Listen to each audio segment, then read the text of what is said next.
Make sure this shit is going up. Make sure it says it's live on my shit kicker. Should show up.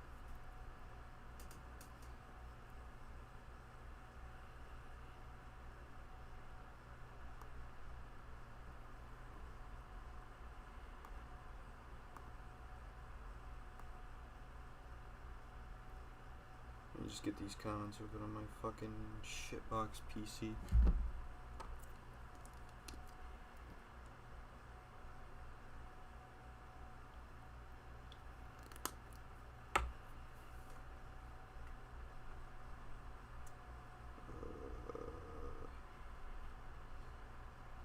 Come on.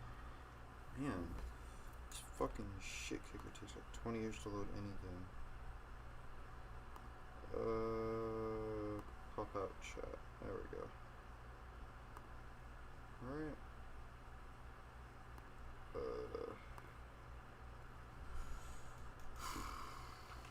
Some of my shit out the way. I'll put this on the floor. Hopefully the fucking animals don't terrorize it. Oh, what the fuck? What did I just do? Okay.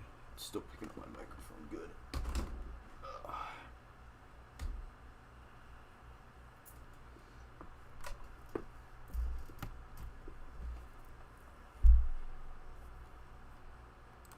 Alright, let me go ahead and get everything closed up because I had some other shit open.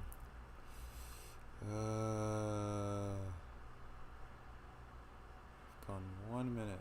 Nobody's in. I wonder if YouTube's shafting me because of the fucking title. Didn't swear word in the title. Oh, I say that as two people pop in. It's good, y'all. I'll tab back into the game in a moment. I'm just getting everything set up real quick. So.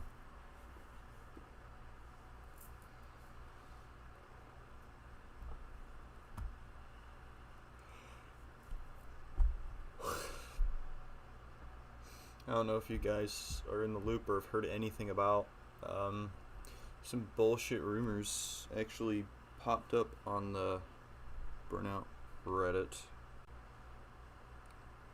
earlier this week. I figured it would be a good reason to stream again and talk about it with y'all. You know, what are your thoughts? What are my thoughts?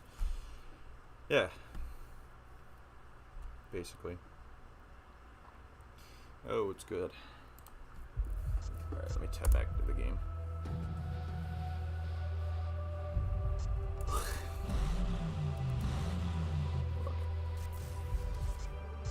Yeah, this is about the supposed burnout rumor.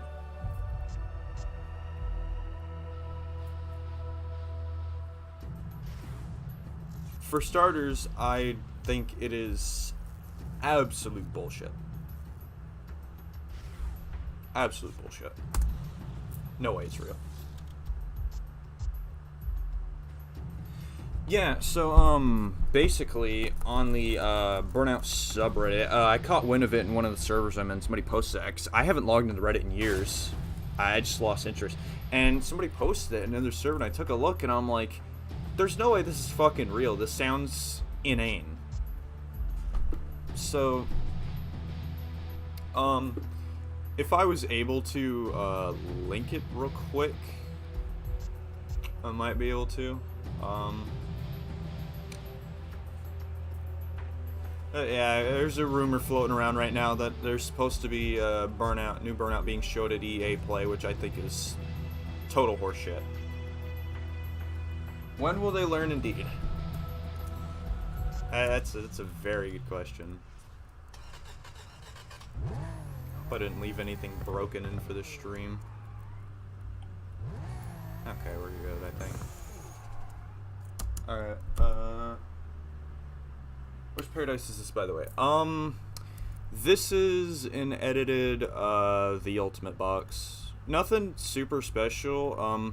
I didn't want to take my chances fucking around with, like, because I can't get Breaker to work properly, and I wasn't about to break out February 22 and have that crash every 20 seconds.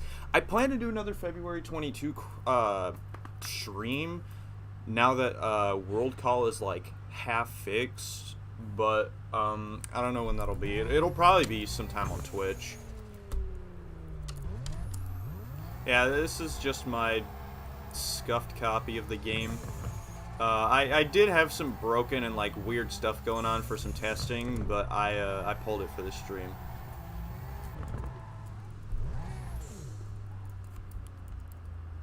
Most of the stuff I've done is like beta conversion stuff, like so the thing about these Toge taillights, I don't know if anybody knows. I really doubt they did. So basically, these are this taillight setup is exclusive to E3 era.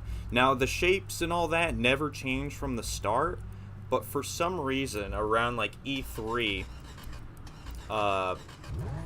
that white part is where the blinker is in final. Well, during E3 it was actually the reverse light, and the blinker was on the top bit right there. So I like the look of that, so I recreated it on top of porting the Burnout 5 livery.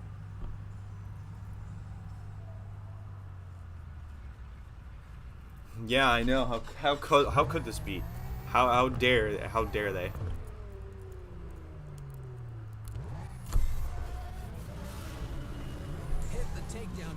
Bro, it's totally gonna be a new game.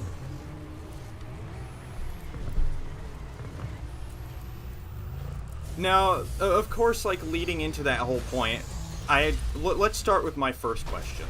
So, my first question of this whole dilemma is, why would they go back to the closed circuit formula? And I have no problem with that. I'm not complaining, even if they did. But my question is, why would they go back to strictly a closed circuit formula? Because here's the thing.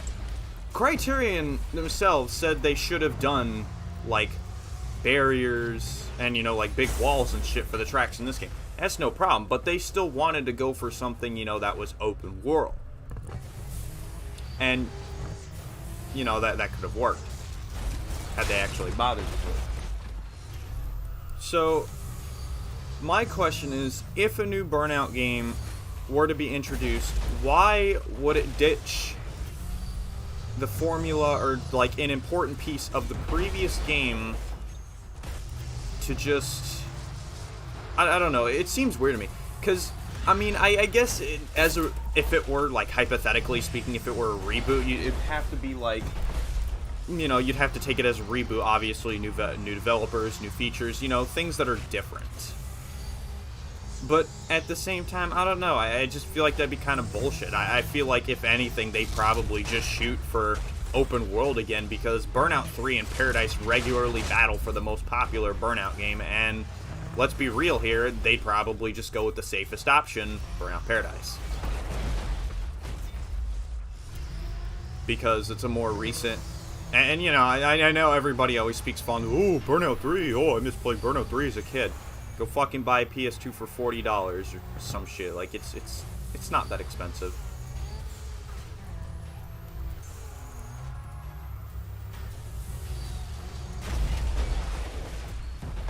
Like, who in their right mind would genuinely, like, why would EA decide to bring back this franchise all of the sudden, just out of the blue?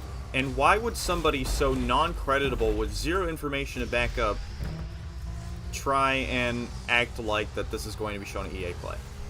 He said there's a the supposed leaker said there's a 60% chance. Yeah, there is rumors. So, I was just explaining it. Basically, on the Burnout subreddit, there was an account that was made called EA Play Throwaway.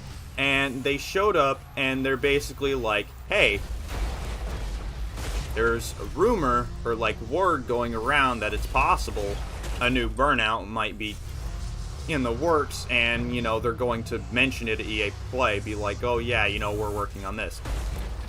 So, basically, my whole base for it is, first of all, this is from a completely uncredited source, no information to back them up, nothing. It's kind of just a baseless rumor right now. But the point I was about to get to, so someone from Burnout Modding actually went into the thread and was like, why should we believe you? Why Like, what is there to this rumor, to be like, oh yeah, you know, this, I can believe this, because there's nothing to it that you could be like, oh yeah, you know, this seems like it could be legit. There's nothing. Yeah, I agree with you on that one.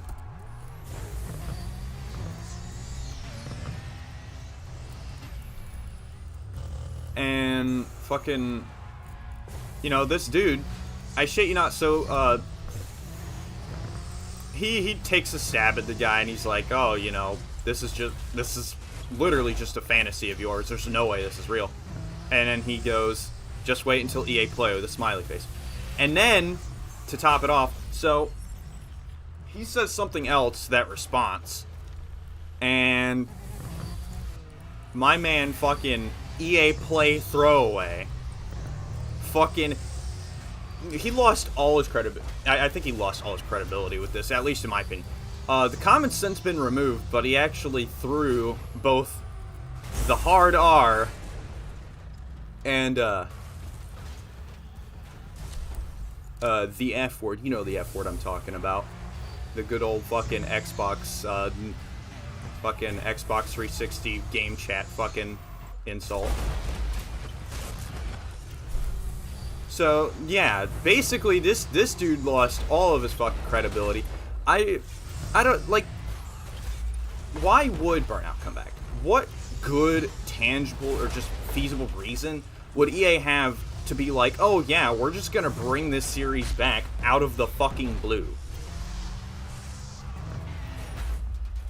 It's not like, oh, you know, Burnout's really popping off right now, let's get in some money and make a reboot or some shit, or, you know, like, yeah, people have been begging for years, and, oh, you know, everybody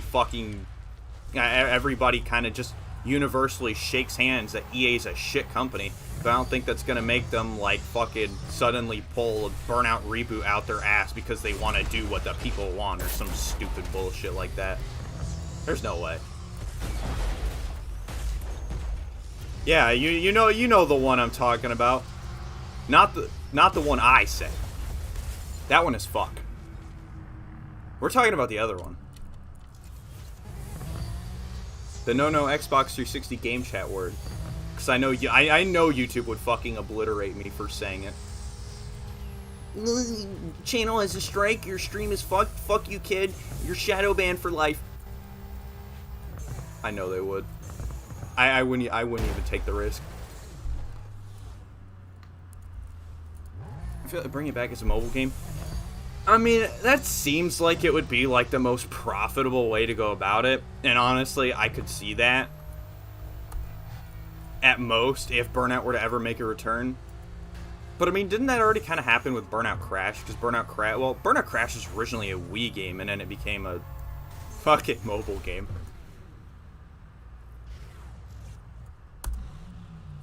If by some fucking chance this bullshit ass retarded rumor actually turns out to be true, I think I'll actually have a stroke. Because let me like be 100% real here.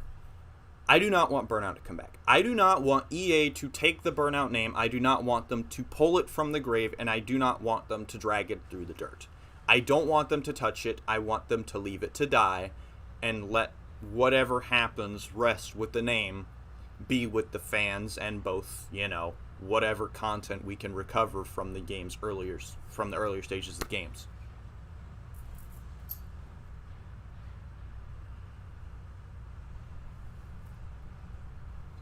Community's holding on to dying hope. They are, and that's the sad part. Like, they're so starved and desperate that they're willing to just take the most fucking stupidest and least believable rumor and be like, holy shit, whoa, really? Really, dude? Whoa.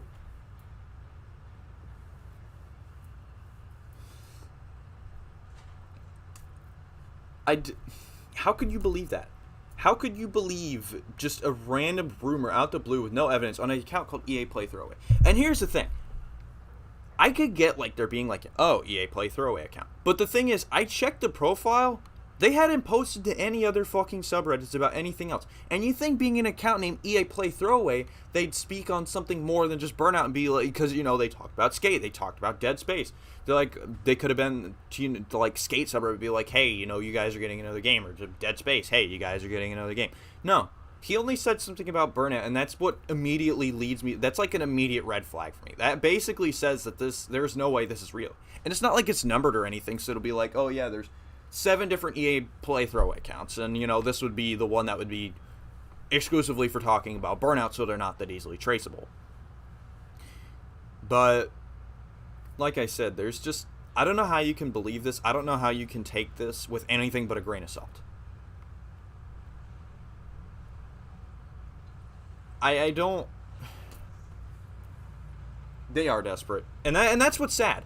Like, people are so desperate and just starved for a new or just new game in general. And it sucks that nobody can really deliver, at least in this current state. Companies have no interest in, like, big companies have no interest in delivering a genuine, you know, experience. They're more wrapped up in, hey, how much fucking monetization and soulless shill can we shove into one game?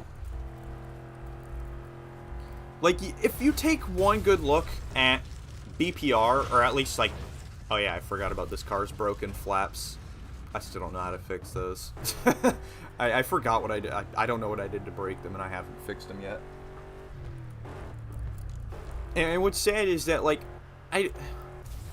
what do these people want the series to come back for? What do these people... Why are these people so hell-bent on wanting to see another installment to the series? Because, I mean, let's put it into perspective. What the fuck else are they going to bring to Burnout? What good or what new concepts or ideas that would be worthwhile would they be able to bring to the table to have... to be like... to basically give a good reason for them bringing back the series? There's none.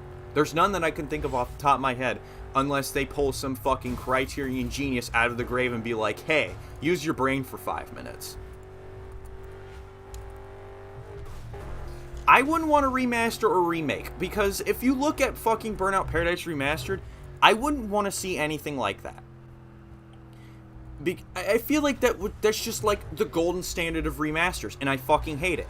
Oh yeah, let's just shove all the textures in an upscaler, throw on this nasty ass fucking green piss filter, and then we'll change nothing else about the game at all, charge $40 for... I mean, who fucking cares? Genuinely. Can you tell how little people care by the fact that fucking BPR has not been cracked yet? It has been out for a couple years by now, it has not been cracked. And to be frank, why would it? Who cares? Who really fucking cares? If you want to go and you want to spend the $5 for the extra modding tools, or maybe, oh, you just want to experience the game again, go right ahead. Be my guest. But there's nothing over it that you could get out of playing the original, except the only thing you'd be missing out on is fucking Reskin Central and fucking Tony Hawk's Pro Skater, but with cars. Because that's literally the main selling point of BSI. It's this little puny-ass island. So, ooh, it's a skate park for cars, ooh. Human characters you battle against. I guess, yeah.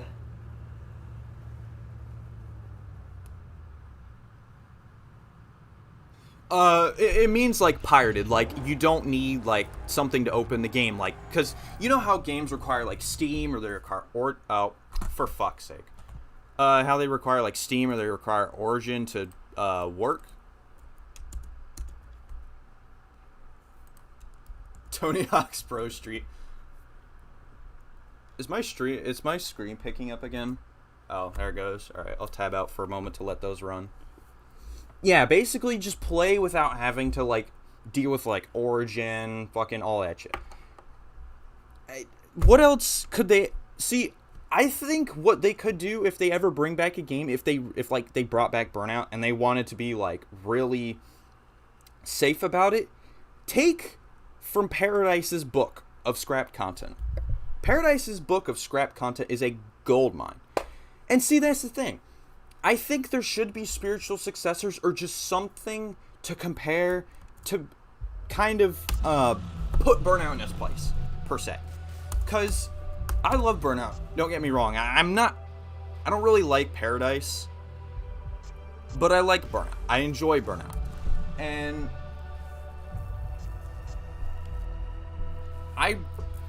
if they really wanted to play it safe, they wanted to make a new game, I think they wouldn't make something like huge like everybody would anticipate. What I think they would do is they would either do like a rehash of Paradise, or what I think they should do is they should take a lot out of Paradise's books of just, scrap content. Roaming rivals. Those are like that's like one of the things that was gutted from Burnout Paradise, that is like one of the worst game design decisions they could have made from any standpoint, because even if they just kept random cars to roam around that didn't do anything, it would still help to make the world feel a little bit more lively and less like a desolate wasteland with some fucking traffic scattered around. I mean, look at this shit. This is so boring. Like, I'm sorry to the people who genuinely love these games, but how can you enjoy this? This is literally just driving down a street of traffic. There's nothing to be like, oh, there goes a car flying by. Maybe I'll chase it down. Maybe I'll beat it up. Maybe I'll just... I mean, yeah, you could enjoy the view. You could enjoy the city, but I mean, what is it really to enjoy? Paradise City is supposed to be like a port harbor, and it's not even really that. It just feels like a weird wish-wash of... I don't even know what. But, like I said... what else could they really add to the series to make it worthwhile? What else could they really add? How could they expand on a previous title to make it, to basically instill it as part of the Burnout trilogy? Because that was the whole point of all the Burnout games except Dominator, which Dominator's point was like, hey, we've strayed pretty far from our roots. Let's take a step back. And I guess you could say that would be the whole point of the reboot, but that also misses the point. A reboot is to bring a series into new light, or to give it, like, a fresh coat with some old ideas. And I don't think just, oh yeah, here's a random Burnout game for no fucking reason is really a reboot. It's just, hey, we need more money. Here's another game for you guys to suck on for another 5 years. Fuck you. Oh, for sure it would. And I would die to see Burnout with some fucking microtransaction shit. And, I have all the, like I said, I look on the subreddit, and it's just all these people, they're like, oh, I wish Burnout would come back. I want Burnout to be like a regular title again. Oh, I want to see a new Burnout so bad. Why? In this modern market of just microtransaction fucking haven, of just nothing but soulless, terrible games that thrive on nothing but nostalgia and old ideas because they cannot come up with something new, would you want to see another Burnout game? Why? Why would you want to see them drag the series through the mud and pull some half-hearted sequel out their ass? Is that really what people want? Or are they just so desperate for something that's similar, something that compares, because you just can't find any of it?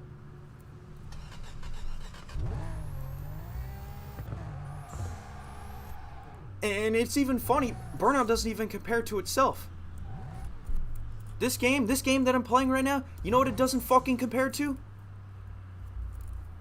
Literally the same fucking game months before. It compares to nothing. And to think, imagine if Criterion made another fucking Burnout game. What would they have done? What else could they have done? Speaking on the idea that they don't really like doing city stuff, especially now that they talk about with like fucking dangerous driving and their new games at 3 Fields. Do you really think a new Burnout would have been good? Do you think it would have been anything like the last games? This was nothing like the last games. Barely was.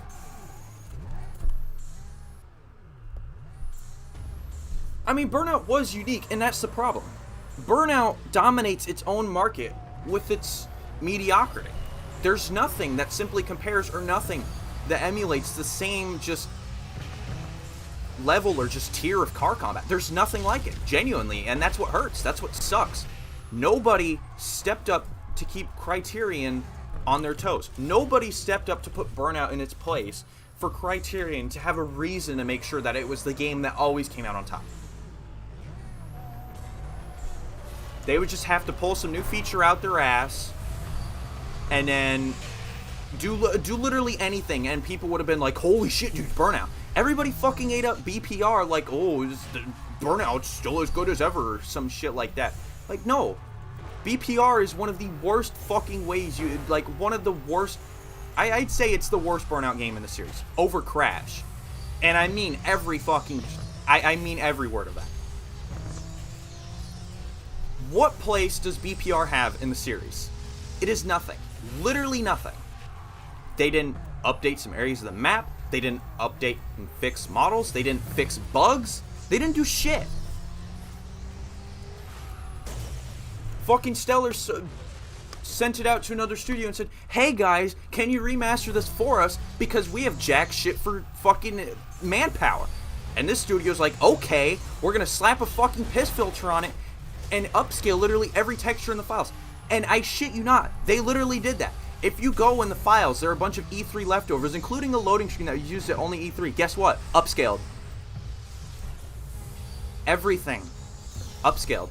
They ran it through an upscaler, and whatever they couldn't get through the upscaler, they took another texture from somewhere else. It's pathetic, honestly. It's sad how little effort people have to give in now for people to turn their heads. Because they're just so desperate, so starved for fucking anything. And just the idea that everybody is like screaming and crying for a new Burnout. You know what I want? I don't want a new fucking Burnout. You know what I want? I want Burnout 5. I want fucking Burnout 3, April 2004. I want Burnout Revenge, April 2005. I don't want another piss poor excuse for another fucking game in a market of just the racing genre. The racing genre fucking sucks. There's no other way to put it. What's Burnout gonna have over everything else?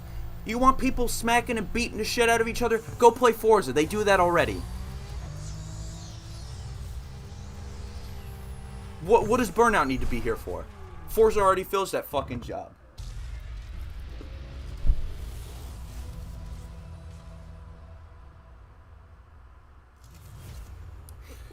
Yeah, a new Thrill Drive would be pretty cool though. When was the last one even released?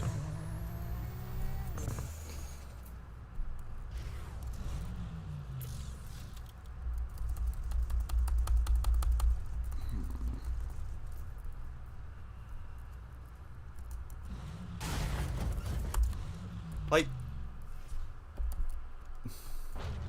I don't know. It blows my mind. It blows my mind that people are willing to just believe this with no second thought. They're just like, oh, and you know, you have people who are skeptical. They're like, oh, I won't believe this right away, but I hope it's true. And, you know, it's hard. And even just the premise of the series, you know, what this reboot would be. Like I said, why would they ditch the open world formula? Why would they just completely abandon, like, one of the new defining features of Burnout?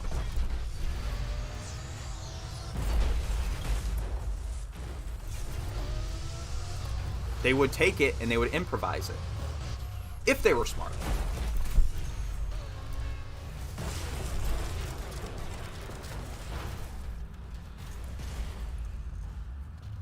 $2020 excited.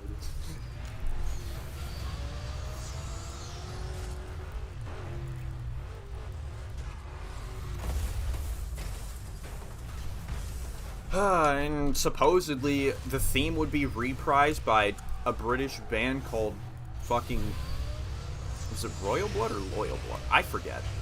I don't care enough to remember, because honestly this is probably like the biggest bullshit I've heard in a while.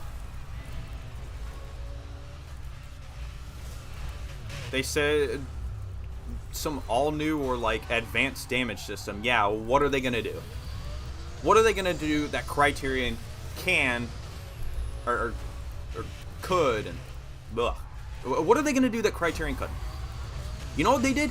They did fucking cars that split in half. Did it make it to the final game of Paradise? No. But do you think anything that some other random-ass studio chilling at EA would be able to manage something to even that caliber?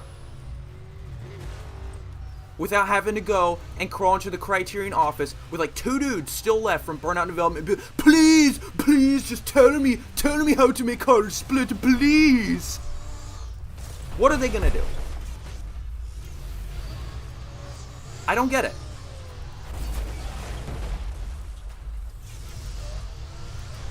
I'm not starved for a new Burnout game. You know what I'm starved for? I'm starved for a good Burnout experience. I'm starved for a good fight, because none of these games have a good fight.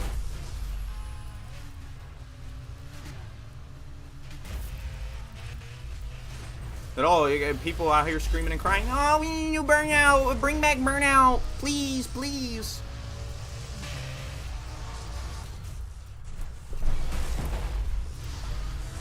Yeah, I mentioned that whole thing about the leak. Like, dude literally lost all of his credibility. There's no way it's real. Especially after that. If anything, I would just have to believe it's some fucking 14-year-old kid who just found out about how, about Burnout and enjoys it, and he noticed how desperate the fans are, so he thought, I think it would be funny if I went on the Burnout subreddit and just made a post pretending like it's going to show up at EA Play. LeMayo.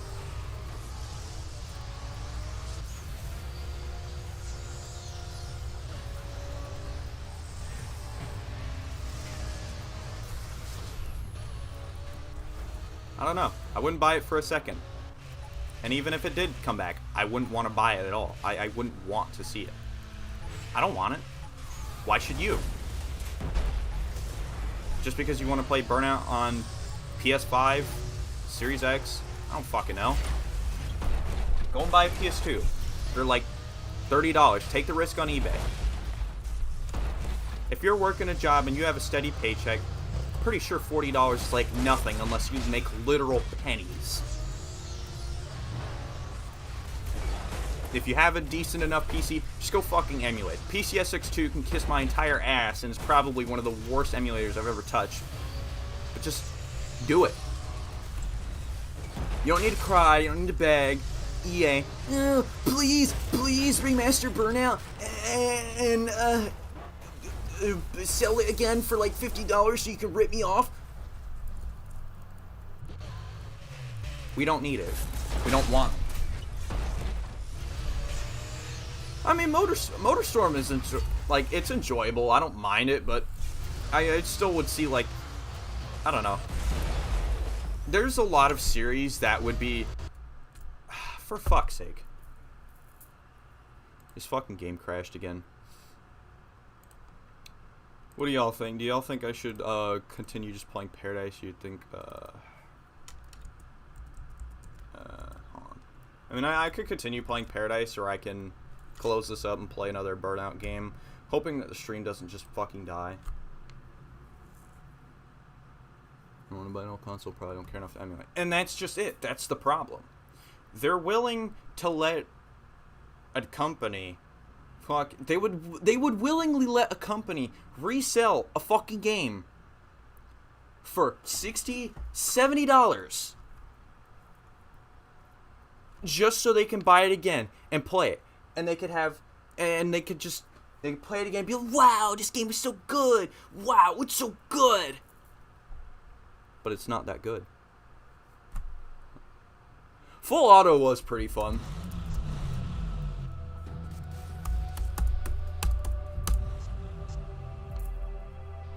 Burnout Rumors like just believe in GTA 6 leaks. Yeah, it is. Play Burnout 3 beta. Which beta should I play then? If you insist. Play Burnout 3. Yeah, my copy of Burnout Paradise, I've fucked with it quite a bit. I don't know what makes it crash sometimes. It just does. It does whatever the hell it wants. That's how it goes. Oh yeah. A little random fact, I don't know how much any of you care. I actually added these bad boys as fucking rivals and knocked their fucking teeth in. It was pretty fun.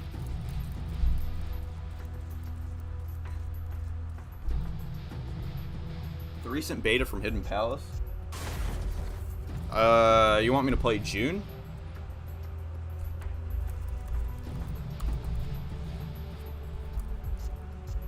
I don't have Wreckfest on PC. But I mean, since this is a stream related to Burnout, I think I'd just play Burnout. Alright, I'll throw myself into a road rage, and when I get clocked, I'll switch. Ready for some rough stuff? Hit that Yeah, I know. I really need to stream more. I have a fucking Twitch account that I don't do anything with. I really should. I'll definitely probably try and stream a lot more, this, like, August, and, like, through the fall. Because I'll have a good bit of free time then. I'm gonna be getting moved into a new place, but that's like nothing major. I doubt it's really gonna have that much of an effect on how much I'd actually like stream and shit. Oh boy, there's an Annihilator here. So something funny with my Annihilator. Wow, I didn't even have to fucking say it. I didn't even have to finish my sentence there. It finished it for me. All right, if I'm gonna boot up Burnout 3, let me grab my controller.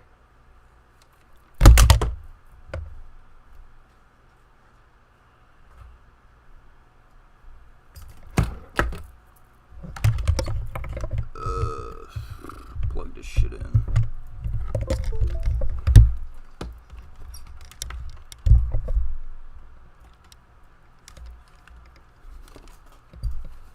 I think I ramp. Yeah, another game crash.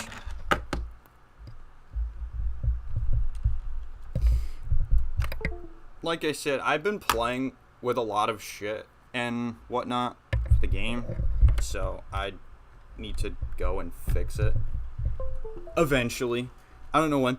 I don't know why the Annihilator crashes sometimes, but if it hits like a wall or something hard enough, it will literally just like instantly crash the game. Alright, well in this case, since we're switching, what do you guys vote? You guys vote I boot up... Who the hell is calling me? Oh, hold on. Let me unplug my mic real quick.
challenge everything.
is this shit back? I'm so sorry for the delay.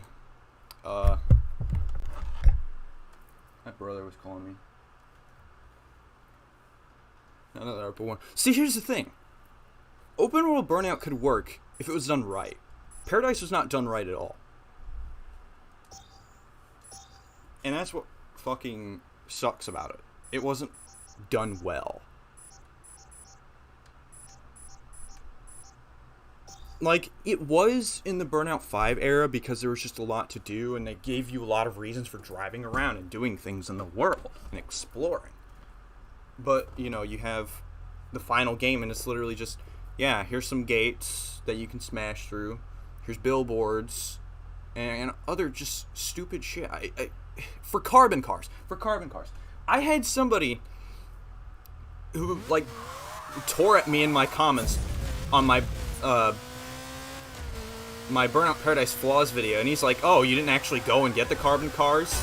Well, you have no room to talk. So you know what I did? I went and I got the carbon cars. And they were not worth a fucking second of my time.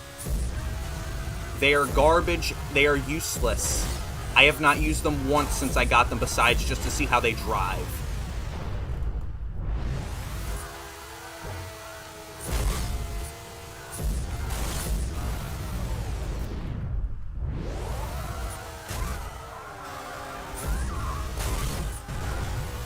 Random fact I think you guys should consider. Canonically, the most violent racer in the world, speaking canonically to Burnout Revenge, comes from Detroit. Does that not sound right?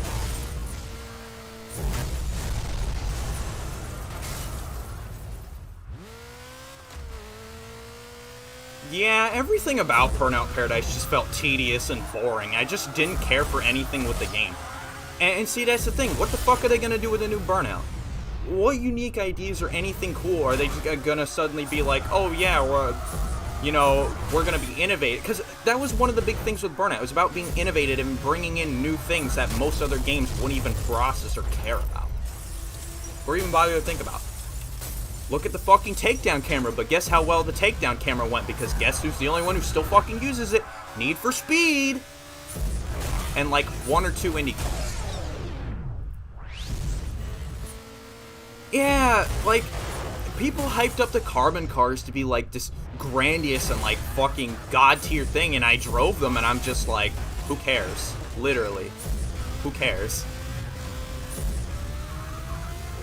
Like, I'm sorry to all you people that enjoy these games or enjoy these stupid collectibles and all these things, but I don't see it. I'm not fazed by it.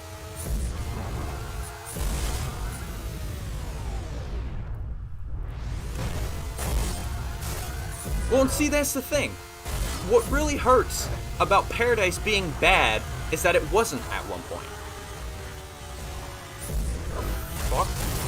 No. Holy shit.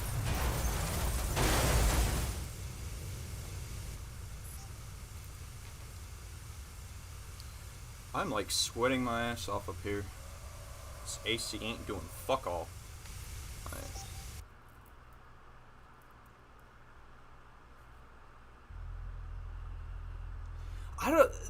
I think everybody still asks that question, just like there's a lot of stuff everybody like asks questions about, and I think that's like one of the things that's like one of the big questions with why would they gut that from Burnout is colors. What was the point in yanking the colors from all the cars? What good did it do for the game? None. It didn't do it any good. It didn't. I mean, oh, maybe if this person wants to have XY color on this car, but then again, like, who fucking cares? If you wanted to go for some shit like that, and you should have just made like a fucking color palette picker. I don't know. Burnout 2 had a bunch of different colors per cars that some didn't have. Why was it an issue in Burnout 3?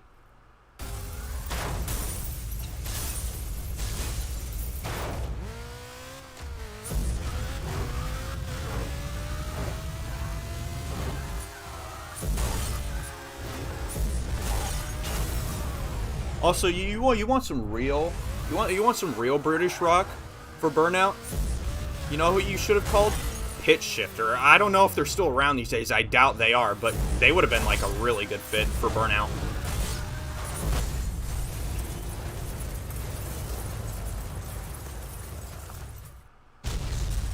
Based on the fucking Dangerous Driving soundtrack, though, and like some, like those are people from old Criterion. I highly doubt they would have had any interest at all in Pitch Shifter. Well, no, it doesn't even cut down memory on disk, because get this, there's still 6 color palettes in the BGV files. Well, there's actually 8, 2 for online road rage, but we don't count those because they're not really used. So what they did, they took these color palettes and they just changed the colors. They didn't decrease or increase the size of the BGV by getting rid of them. They remain the same exact size, and it wouldn't do anything on, like, disk memory. God damn. Come here, bitch.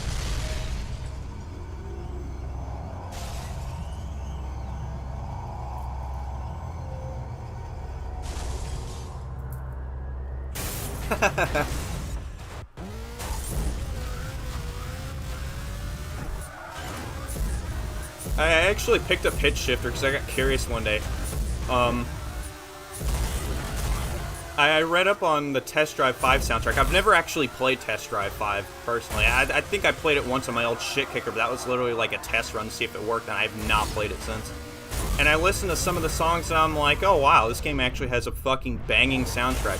Because Pitbull Syndicate had a really good licensed soundtrack lineup for their games. Except maybe Test Drive 2002.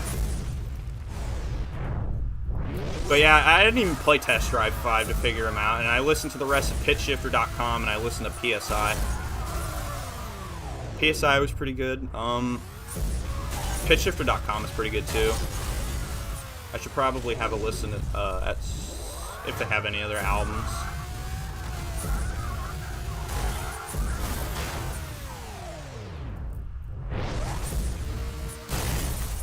That's a wall.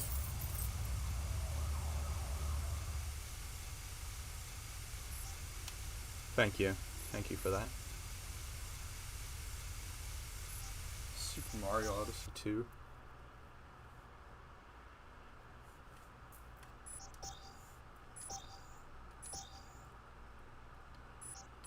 Also, here's my question. If they were going to reprise the soundtrack, or like the theme for Burnout, why wouldn't they just get a music composer and not just be like, hello there, random band that's in the UK, we're going to give you money to redo this song? Like, do they just, is there nothing in-house anymore? I think that much was obvious with fucking Ghost Need for Speed, because everybody's, I remember, because they were, I saw the beta features before they re-added. The only song in the soundtrack is Go Betty Go, and it can't be turned off. Do you play?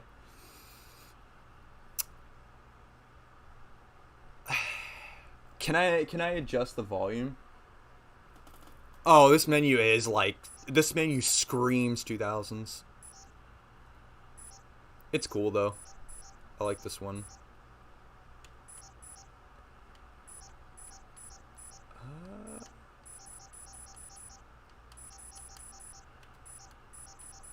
Kind of want McLaren.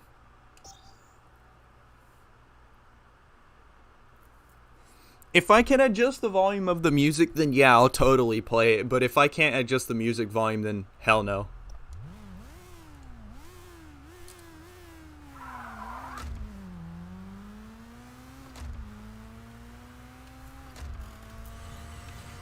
Yeah, I don't know why.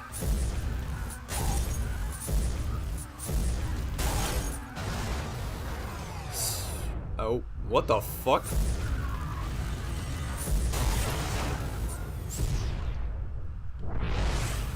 Hey, that's because it is a parking lot. It's supposed to be like a parking garage, but viewed through like a CCTV camera. The effect is still in retail, but it's a lot less prevalent than it is here. Here, it's like really obvious.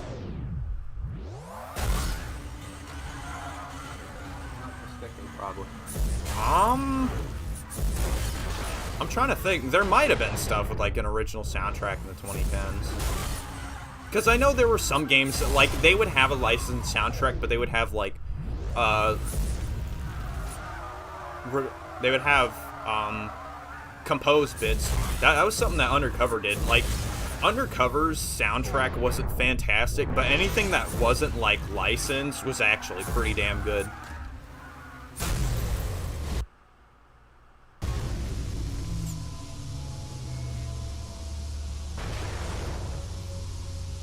It is lagging, but that, you know what that is? That's PCSX2, because PCSX2 fucking sucks. PCSX2 doesn't like it when I live stream and play games. Oh, that was a dead car. I didn't even fucking see him there. Yeah, like, see, here's the thing. I would rather take a game that has a cool, like, style to it, rather than something that looks pretty, I guess, per se. Well, or I guess, like, people are always on about, like, high poly models and, like, 4K textures. I don't care about any of that. I can look at this and I can say, yeah, this looks pretty good. It's got crust. It sure does. But do I care? No. I still think it looks nice, even with the crust. This emulator stuttering is fucking killing me.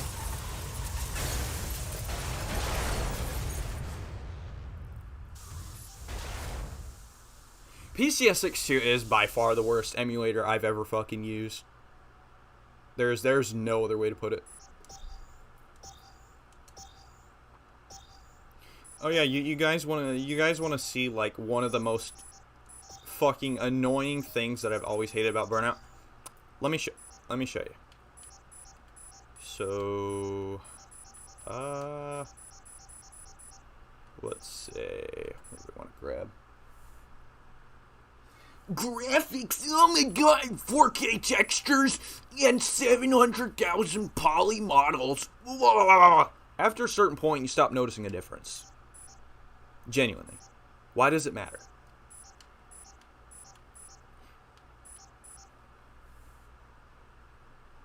I think the dead builds fix any problem. Yeah, nothing does. PCSX2 is just PCSX2. It fucking sucks.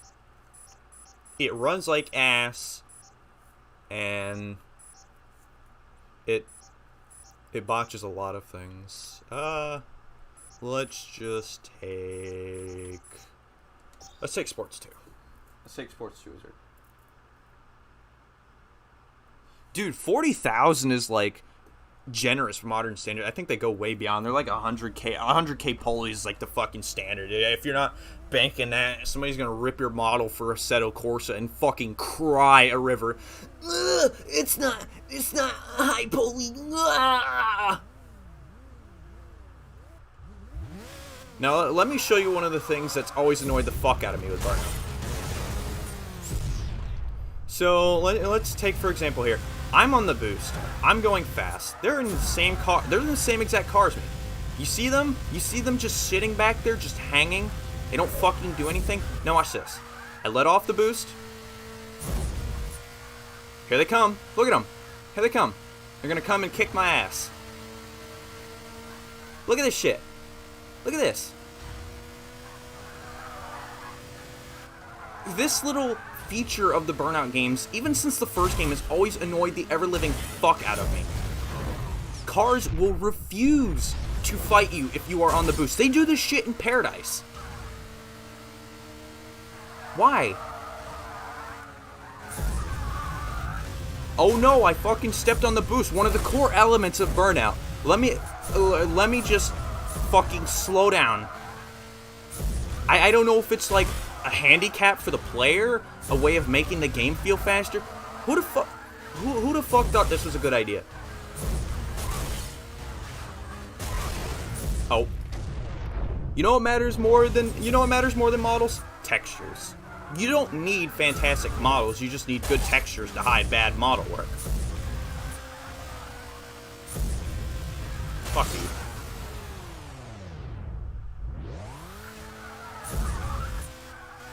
But yeah, notice how when I'm not on the boost, they come up and they kick my ass. But when I'm on the boost, they hang like 6 feet back, and if I crash, oh, 10 seconds behind, 6th place. It's so fucking stupid.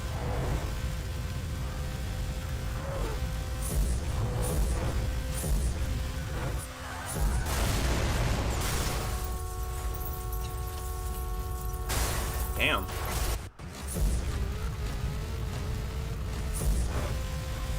Now, back to one of my earlier points.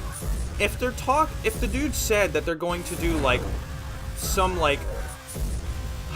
some new like fancy damage model, what are they going to do? They're not going to do something like Beam. They don't have the people or the resources.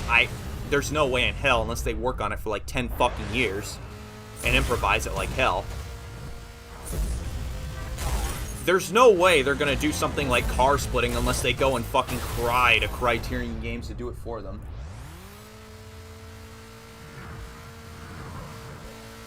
Yeah, like I said, I don't like super high poly models. They're not good to work with. They fucking suck to work with, especially shit that's like 100K. Dude, have you tried working with that in a fucking model editor? It is miserable.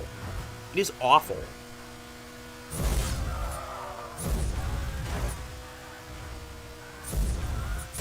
Fuck.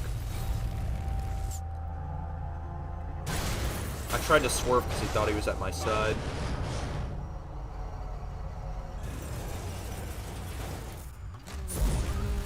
The swing is by far one of my most flawed strategies of this game. It's like a really hit or miss thing that I use. Saw blades on the cars. Yeah, it's gonna be some shit you drive by someone and just cuts them in half. Woo-wee. New Burnout, guys. It's Carmageddon, but it's not. We're gonna pretend like it's Burnout. Nice hitboxes. Alex Ward wanted Burnout to be accessible to everyone, but he didn't make it accessible for everyone. He made it accessible for everybody who doesn't know how to fucking play Burnout. You know what he did for us? He took out fucking difficulty options. That's what he did. Well, I know he probably didn't do it himself, but they took out difficulty options. Why would you remove that from a Burnout game? Why would you get rid of this? Why? That's so fucking dumb.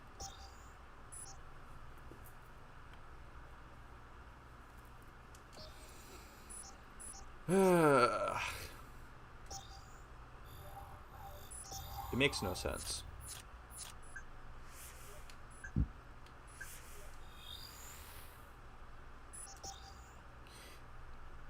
Can you imagine what fucking nasty pieces of shit they'd have for car models for new Burnout game?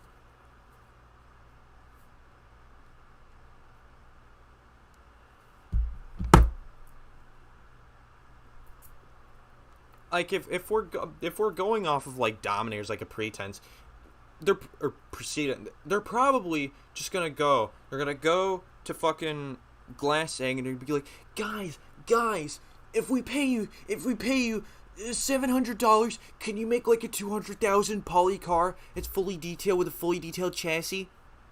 Cause you know they'll fucking do it. You know that's exactly what they're gonna do. Let me boot up April. I'll fuck around on April for a bit. There's a lot of shit you don't know about until you see it. And then you see it and you're like, well, what the fuck? Now, I imagine something like that probably wouldn't happen with a new Burnout game, but what? I can't stress this question enough. What would a new Burnout game have over the old ones? What would it bring to the table to make it a worthy title to hold the torch? To be like, yeah, I am an innovative and entertaining game.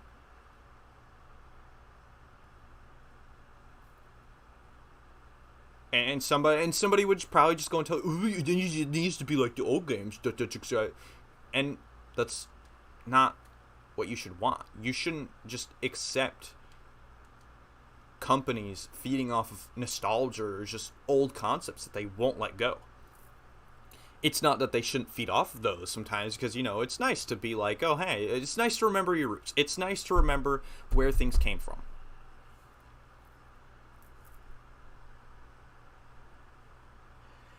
Well, see, I can see Burnout Paradise not having, like, a custom event thing, because, I mean, it would be kind of hard to do. But, like, the thing is,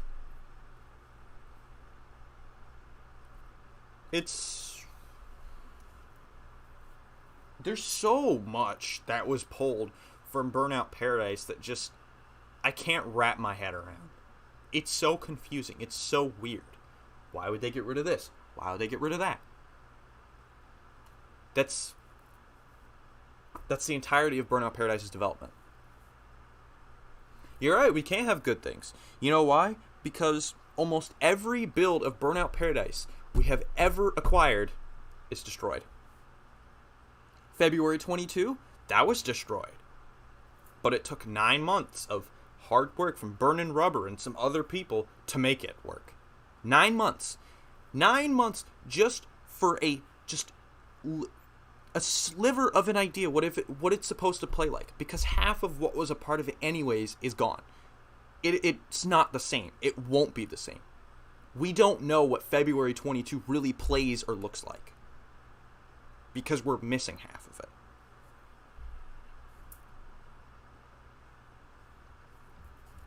Well, see, I always thought the explosions were corny.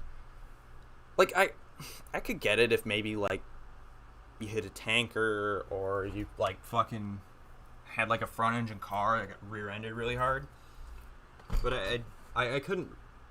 I don't know. I just thought it would... See, I've always been a person who's been more toned and, like, satisfied with realistic stuff, and that's part of the reason I've grown fond of, like, April Burnout 3. Because the thing with April Burnout 3 is that while it's, like, crazy and chaotic and, like, wacky shit, it has a lot of basis off of realism and realistic concepts. If you guys give me just 1 second, I'm going to turn my light on. It's starting to get dark in here. What the hell is my computer doing? Oh. I forgot this fucking build does that. This demo, I should say. It's not even a fucking build. It's a demo. Yeah, whatever. Fucking take me back.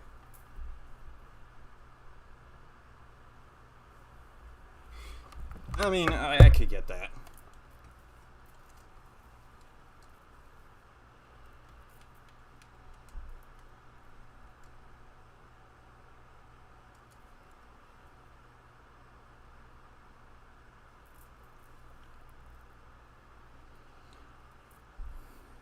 Burnout Paradise has shit tons of large vehicles just sitting in the files. You want to know why they were gutted? Because the playtesters whined about them. They gutted RVs. They gutted semis with trailers. Darker theme as well. Not this fucking sound bug. It sounds like a vacuum. It sounds like I'm playing fucking Gran Turismo.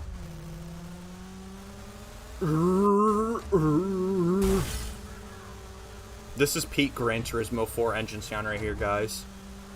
This is actually Gran Turismo 4. I lied to you. This isn't Burnout at all. Fuck you.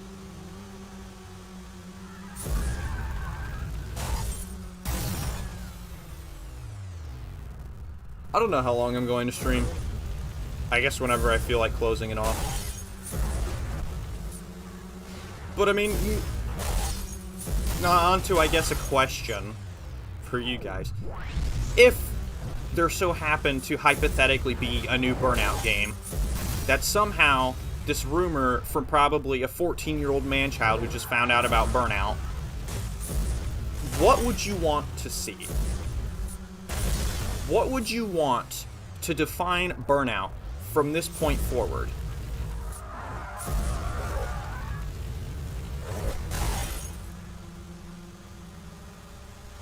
Forza Horizon 4.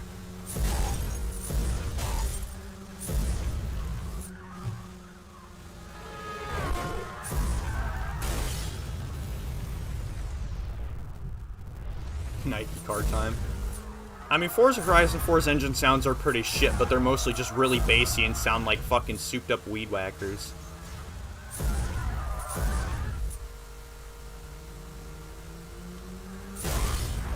Fuck you. Alright, can I get it? How driving so slow? Speed the fuck up. This is what I hate about April. So the funny thing about this demo is that this demo is busted 6 ways from Sunday. Obviously, you know, you wouldn't expect it. You as you'd expect, it's a fucking demo. It's not going to play as it should. This is not how this game is supposed to play at all. These dudes are driving like fucking grannies.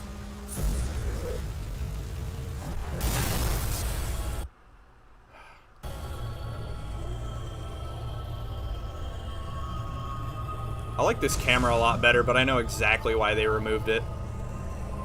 It's because if you flung yourself out of bounds, it couldn't stop you. Like, the camera would just give you a perfect look at all the crusty scenery and shit. And Cartoon's probably like, no, no, no, I know it's a 2000s game, but we can't have that. Return to Pursuit mode. So you know what I'd really want to see? As controversial as it is, I want an open world.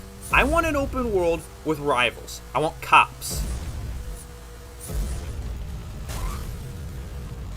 I feel like Burnout ditched cops really early.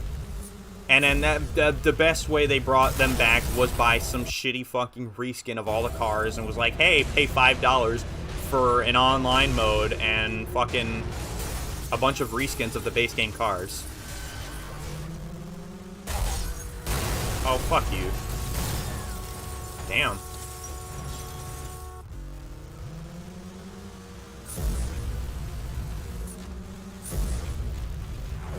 I would want an open world with rivals. I'd want these rivals to be dynamic. I want them to notice you. I want them to know you're there. I don't want them to just be like, I'm gonna run around, I'm gonna drive faster randomly, or maybe I'll spawn in traffic. I want them to get pissed off at you. I want them to feel. Because it would be cool to have something like that. Like, let's put it into like a short example. Let's say, for example, you start a race. Let's say there's this new there's the Toyota GR Supra in the new Burnout, a bootleg of the GR Supra. And you piss that car off so much, you've clocked his ass probably at least like 10 different times. He's fucking angry at you. So you know what he does? He sees you in a race. You know what he does? He joins that race. He doesn't go to win. You know what he does? He comes there just to kick your fucking ass. He comes there to beat on you, to just rip at you at every moment and chance he gets. He doesn't care about anything else. That's what Burnout should be. That's what I think should define Burnout. Revenge knows Burnout. Is it the best title of the series? No. But it knows Burnout.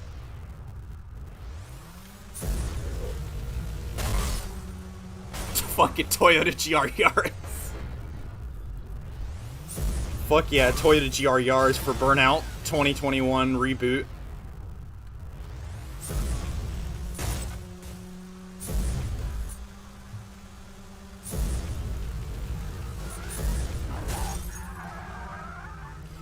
Something I came to learn about, like, April era Burnout 3 is that a lot of things with, like, crashes in this game are inspired or just, like, based on, like, real things from car crashes, but exaggerated. Hold on. Or just, like... Hold on, let me see if I can get one of these fuckers to roll up so I can try and tip them. Damn.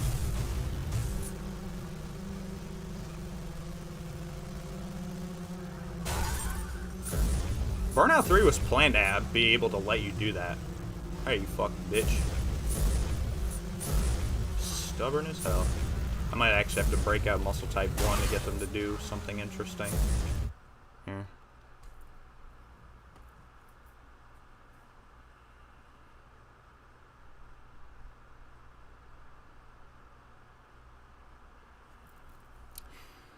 If they did like horribly shameless car designs for new Burnout, I think I'd like fly to EA, whatever studio's working in the UK, and I think I'd just pick up their entire fucking facility with one hand and flip it upside down.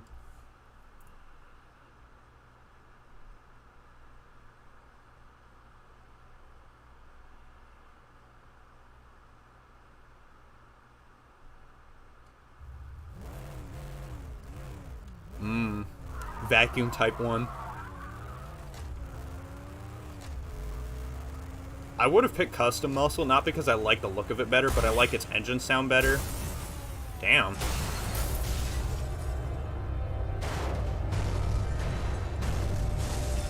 Is it gonna do the thing? Maybe. No. So yeah, basically something I came to learn about April. If you watch a lot of car crash videos, you can actually recognize some of these elements. So like, let's take for the first example, folding. Or that's just his nickname. That's not a fold. That fucking taxi cut me off.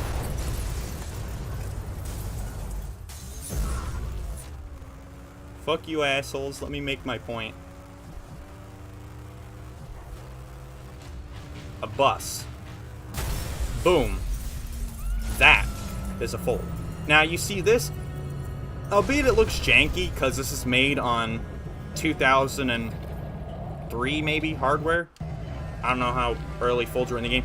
But the thing is, it's based on a real thing that happens in crashes when you have crashes about the speed where the roof folds upwards. And like everything kind of compresses in. Let me restart so I don't get fucking clocked and then have to reboot the game.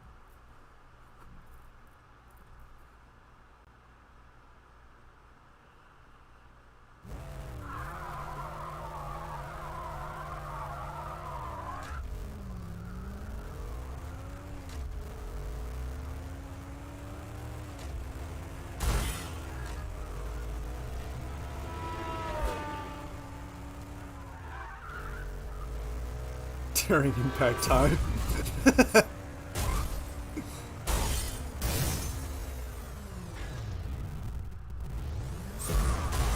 Bruh.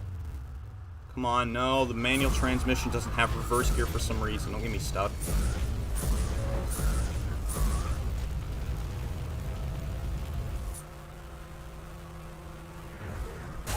Boink.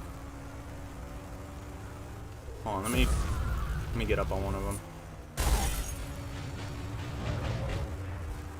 Or, you know, he can hide behind traffic.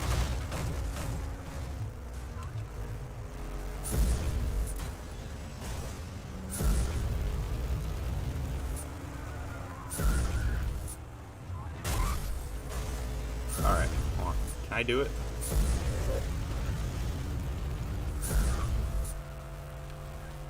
Play as traffic, just trying to survive.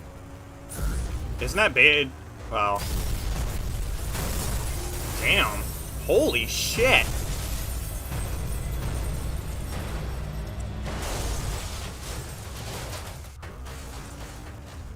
Literally 4 dudes got swooped into that fucking wreck. Fuck you. Alright, so you see that? You notice the way the car tips upwards when you put pressure on the door? Or like the side, like the middle side? That's actually a thing that happens in real car crashes. If you watch car crash videos and you see cars, like, if they hit like that area at a good enough speed, it'll cause a car to tip over and roll. So it's not without its basis. They had a lot of stuff based off of like real elements with like cars. I think what they were going for was like the most realistic take on Burnout yet.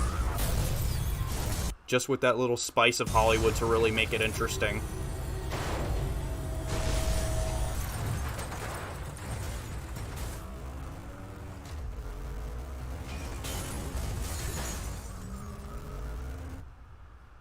I just realized it killed me there. Took me a moment. Are you screaming of human death I hear? Yes. That is screaming death of human. Welcome to Burnout.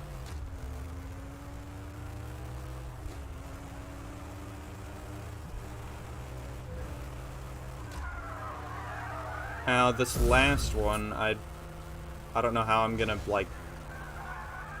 I have to see if I can... Hold on, maybe if I clip a car going pretty fast. No, no, no, no, no, no. Flip. Flip the other way. Fuck, it's not gonna do it like this.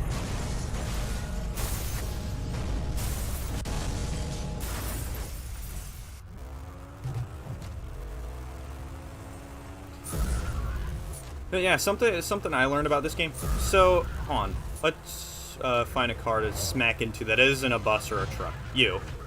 I missed. So, let's find a car to smack into to demonstrate this. So, when I crash, you notice a flame emerge from under the car. And you notice that the car goes airborne. Now, I know this probably sounds like some pure Hollywood shit. But I actually did a little bit of research just to see if this is something that could actually happen. And come to find out, it's actually the vehicle's fuel tank rupturing. And so basically I watched the video and it was basically, you know, how full would your tank have to be to cause, like, actually make an explosion? And when there's no or very little gas in the tank, setting off like a spark in the fuel tank will cause the car to go airborne. So I'm wondering if that's supposed to be like a really elaborate detail that someone thought, like, these cars are in use, so we're gonna make them act like, we're gonna make them act like, you know, they don't have much fuel in them because obviously they're being used or being driven. So basically, when you crash, what causes your car to go airborne in these earlier versions is your fuel tank rupturing. It's also something that could happen if you crash and, like, scrape the bottom of your car across the ground. On. No, that's not gonna be a bottom scrape. Try and demonstrate.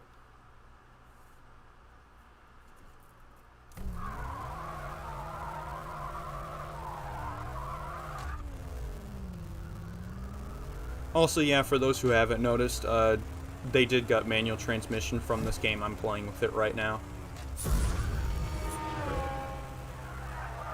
I don't know if anybody had actually noticed.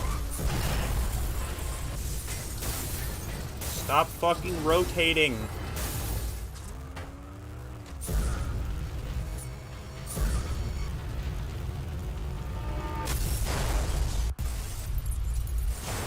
That's not gonna get me anywhere.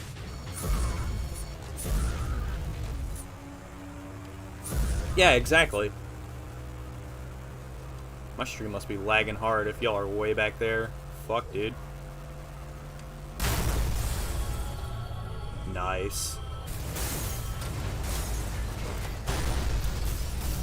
If you can scrape the bottom of your car on the ground, and if you're missing a wheel, it's pretty likely that your fuel tank will rupture again and send you flying to lift your car off the ground for some momentum. Which, you know, it's probably, like, to some degree some Hollywood tier shit, but I just love how, like, over-thoughtful and just... It tries to be realistic, but with just that touch of Hollywood. Everything feels so well-rounded and natural, and it's spectacular. AI cars do it. When they kill themselves, sometimes they'll just go flying.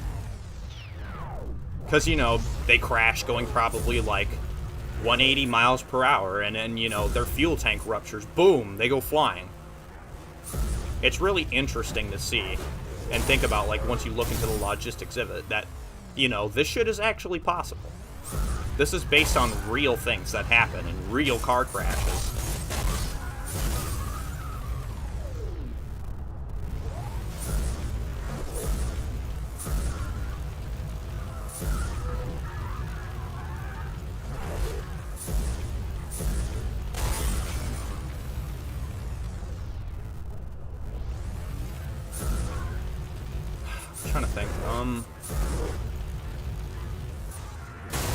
Oh. Fucking dead. I might break out a supercar. Oh, same.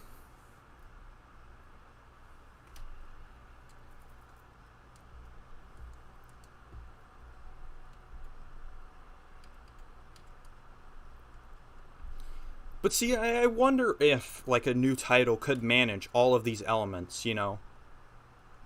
The dark undertones, or just, like, what would it do? Would it shoot for being realistic? Would it shoot for being very Hollywood and unrealistic-ish, like, later? Burnout 3, or fucking Burnout Revenge, where there's just, like, Hollywood, Hollywood, Hollywood?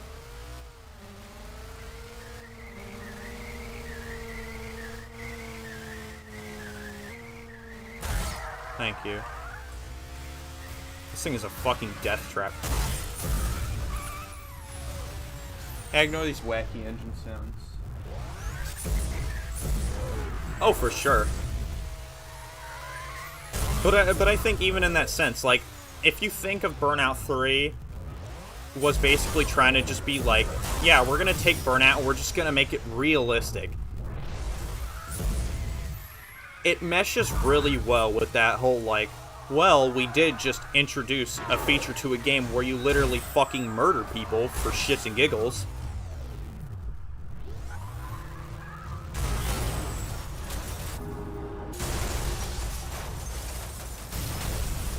I mean, would a new Burnout game even consider a fraction of this? I doubt it. Do you think they bring back manual transmission? I doubt it. Do you think they bring back the boost chaining Burnout system? I doubt it. You know what I think they'd do?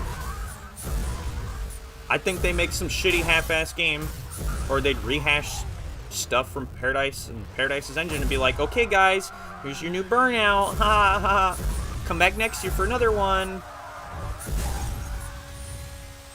And then everybody would fucking eat it up anyway, even if it's ass, because people defended the shit out of Ghost fucking Need for Speed, even though it was literally the same fucking game 3 times over with a new location, new cars, and new story. And like 1 or 2 new customization parts each time. Oh guys, we added engine swaps. Oh guys, we paid Glass Egg Studios to make hero cars from the old games. We tried, guys, we tried.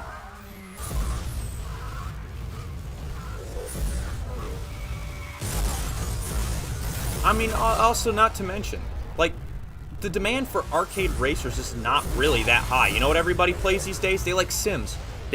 Or even like Simcades. They play shit like Forza. They love Forza. They love Assetto Corsa. Fucking all that shit. Do I give a flying fuck about it? No. I think Sims are boring as all hell. I think they're a snooze fest. I don't want to lap around a track like 10 times in like 3 hours. Because most of those games, they have like no action. They're not really enthralling to me, at least. It's always just kind of a, I'm gonna go into autopilot mode for a few hours to play this race. I always hate that. Yeah, Need for Speed is fucking dead, dude.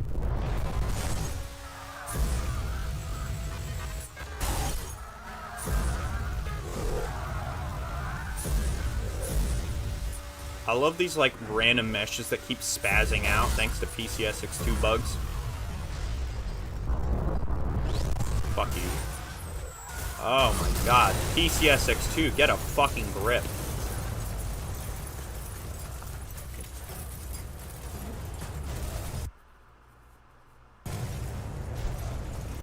I gotta reboot, hold on.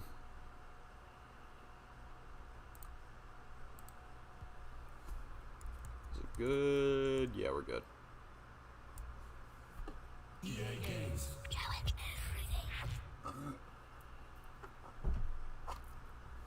You know, the only track, like proper track racer that I've actually sat down and said, yeah, this is fun to play. I like playing this. You know what? You know the only track racer I've ever done that with? Fucking DT Racer. A bargain bin racing game of exotic cars. A bargain bin circuit racer.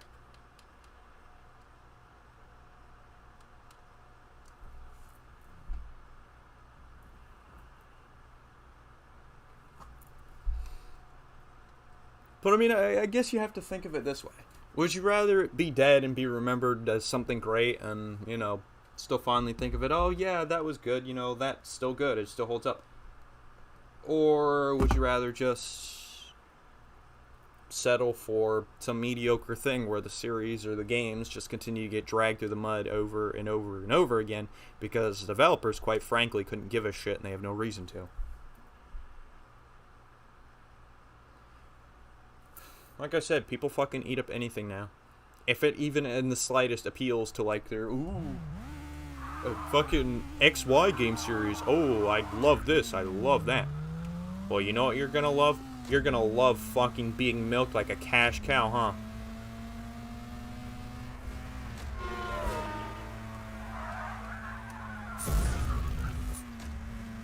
Point. This thing is like impossible to kill. I say as that one kills itself.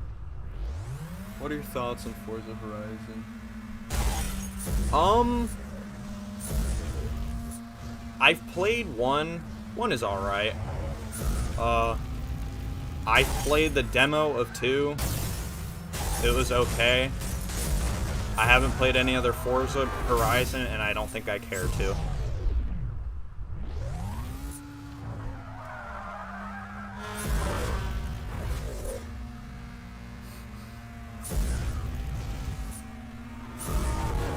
I wish some games ran like way better on PCS6 too, but they don't. They all run like even on my decent PC, all I'm doing is streaming. I'm running a live stream at 720p, which is like not even that high of a standard of quality. I'm running this on software because hardware has lots of graphical glitches and bugs that I don't like. Who's fucking your doors, sir? Your doors, sir.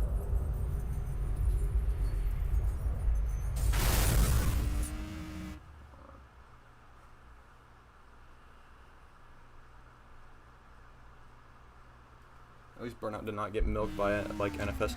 Yeah, and I have to appreciate the same thing. Do I think about sometimes what a new Burnout could be over every other game in the series? Yeah, but would I want it? No, I don't. Because you know why any fan fucking game or any like spiritual successor from another developer or like a small team would be infinitely better than a company, a studio, just anything they could make? You know why? Because when you're up and coming, you have to bust your ass just to make a fucking name for yourself. You have to do something for people to be like, hey, you're pretty good, or everybody's gonna shrug you off, and they don't care about your fucking existence. They don't care if you shrivel up and die. They don't care if you get shot on fucking 8th Street on downtown Chicago. You're just another statistic. But if you go and you make a Burnout spiritual successor, you know, something that's genuinely good, because you have to try for people to care. If you make some, like, ass-tastic, like, fucking buggy-ass mess, people be like, oh, what the hell is this?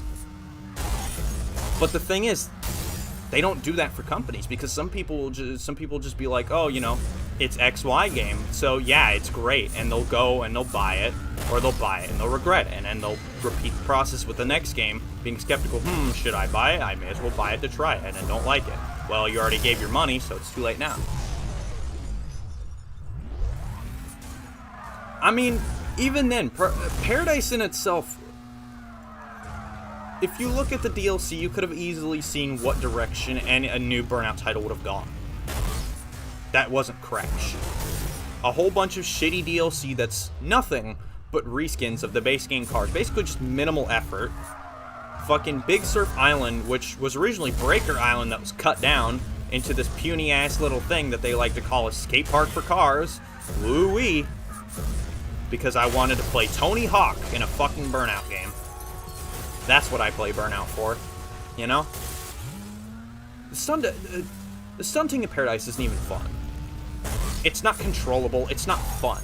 Sure, it's like, oh, hell yeah, I pulled that off, but That's the most I can really get out of it. Like, oh shit, I survived like 3 barrel rolls and fucking a flat spin. Cool.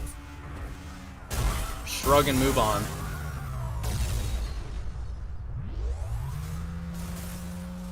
And I'd rather, you know, them die and, you know, still be good games than just be soulless shout-outs. Because, I mean, do you really think if Burnout was still being fucking developed today, do you really think, in your right mind, in any, like, shrivel of your head, that it would be anything good, that they wouldn't just be doing the same exact thing that Ghost Game does, where they pretty much just rehash old content with some slight updates because they know people eat it up? They don't have to try, and people be like, oh, fuck yeah, a new Burnout game.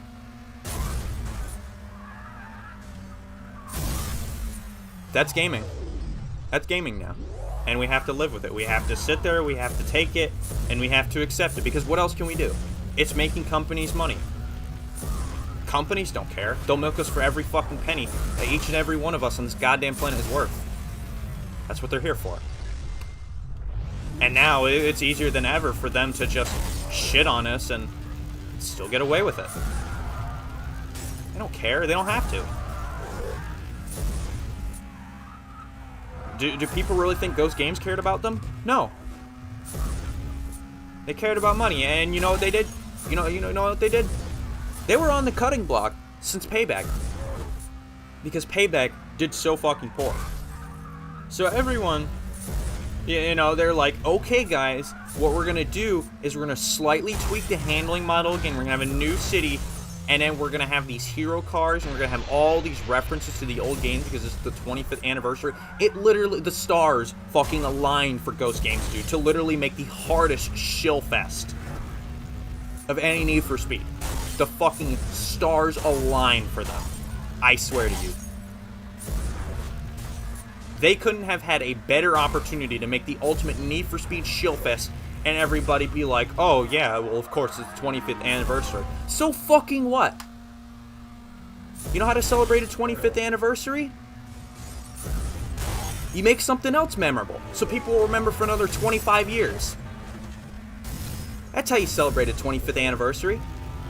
And they did anything but. Well, they had the Polestar 1 hero car, but guess what? It's nothing special. It has a nasty-ass wing. It doesn't have memorable livery. There's nothing memorable about it. It's just a Polestar with a fucking wide-body kit and some nasty-ass split wing from fucking Khalid Salami.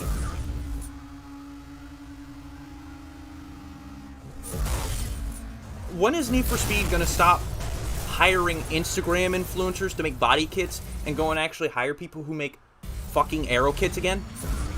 What happened to that? What happened to aero kits? Did people suddenly just decide, I think I'm going to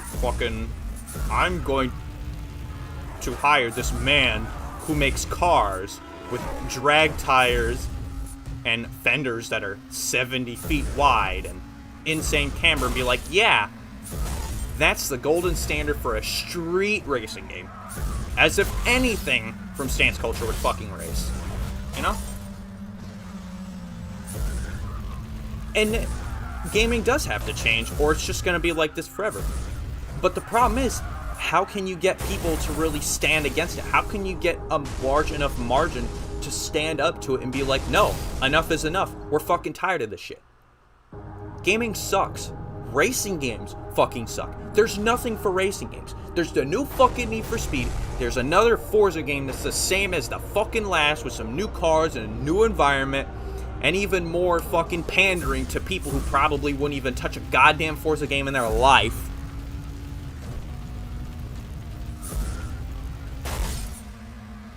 And a simulator and fucking F1 because those come out every year. And another dirt game, but it sucks ass anyway. Because it's ruined by microtransactions. That's racing games.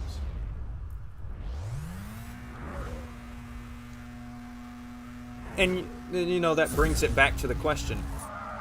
Would a new Burnout really stand any chance in the modern market?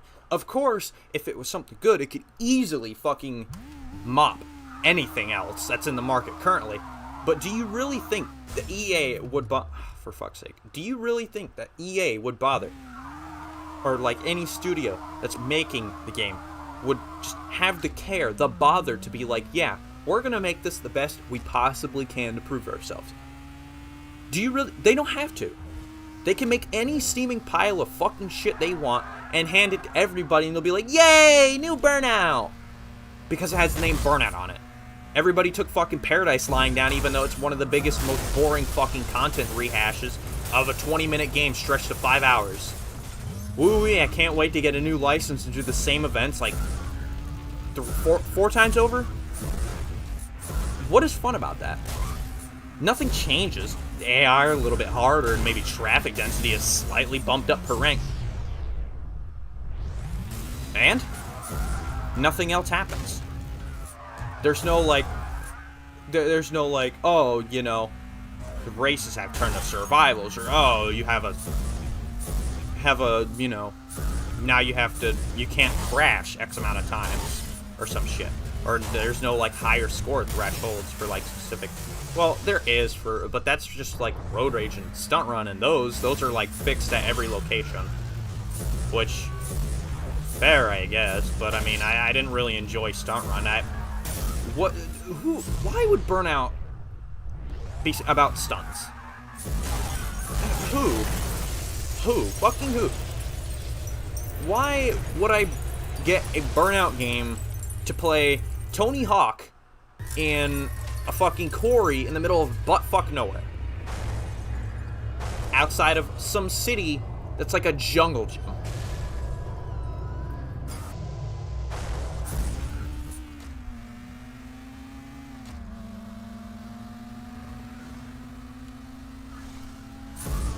I mean, I guess Burnout Paradise can be fun for a couple hours, but it depends what you do on it, or what you do with it.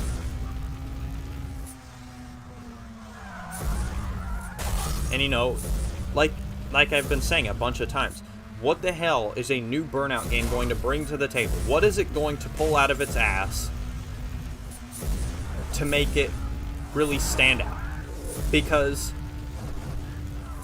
if we go based off of the standard for modern gaming, they're literally going to do the absolute minimum. They're going to make a piss poor fucking excuse for a Burnout game. They're going to hand it to us on a silver platter and be like, look guys, Burnout's back.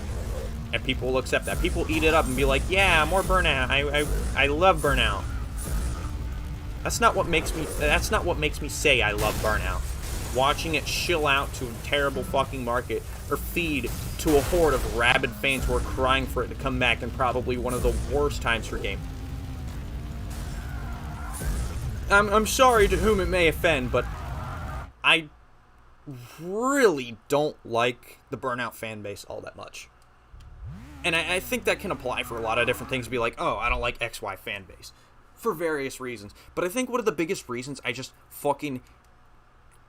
I butt heads with the Burnout fan base, because they're literally like, they're like thick skulls. Giant fucking skulls. Giant fucking skulls. I could tell them how the game works internally. It does this, it does that, you know? And they'll get mad at me. They'll be like, oh, why do you not like Burnout? Why don't you like this about Burnout? Burnout's the most perfect arcade racing game to ever exist. How dare you fucking diss Burnout? What the fuck is wrong with you? And they put it on this pedestal, and you can't say or do anything about it. You say or do something about it, they get mad at you. And they enter like this fucking just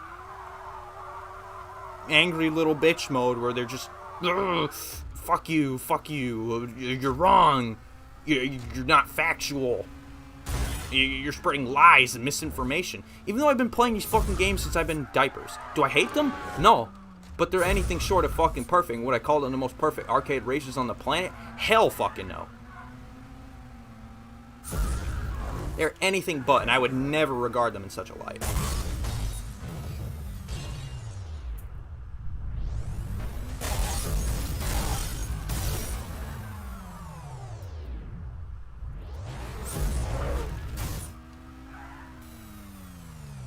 Like, it's almost as if a lot of these fans would die for Burnout. It's like, oh yeah, I would take a bullet just for you not to say, just for you to say that Burnout isn't shit. Like, I'm not gonna be like every other person on fucking YouTube and sit here and fucking tell you about how great Burnout is and how it needs to come back and how they need to make a new game or how it's one of the greatest games of its time. Because you know what? I don't care.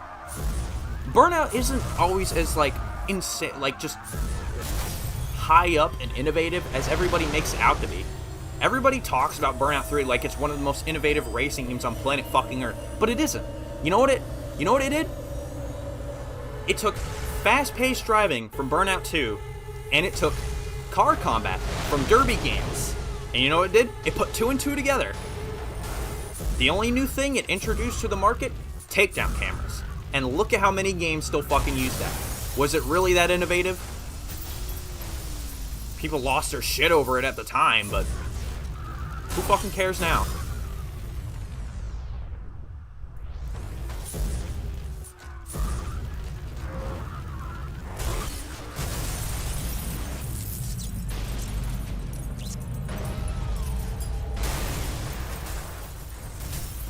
Ay, ay, ay. What's the closest thing to perfect arcade racer you have played? That's a really hard question.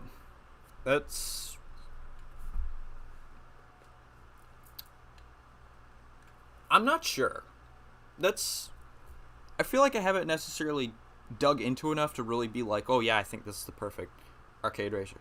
But I think probably one of, like, the greatest arcade racers I played straight up is DT Racer, which is fucking bargain bin bootleg GT that stylized like Ridge Racer. It's honestly like one of my top favorite games, and it could be like, oh, what the fuck does it matter? But it's, to me, unlike any other track racer that I've played, and it's so refreshing, it's so interesting and unique, it's unpredictable, it's chaotic, and that's what makes it great. Unpredictability and chaos, or just unpredictability, is something that can really sell a game. You don't want to be predictable. You don't want people to know what you're doing. You don't want people to think what you're doing. And that's exactly how it is with DT Racer. The AI, they're this perfect blend of fucking retarded and absolute, like, big brain. They will do some of the dumbest and wackiest shit, and they will do some of the most, like, stressful and irritating things just to fuck you over. I've had one car block me, like, repeatedly. He had this heavy-ass Skyline, and he thought it was fucking funny to continue to block my ass when I tried to go around him, because you actually have to pay for damages to your car.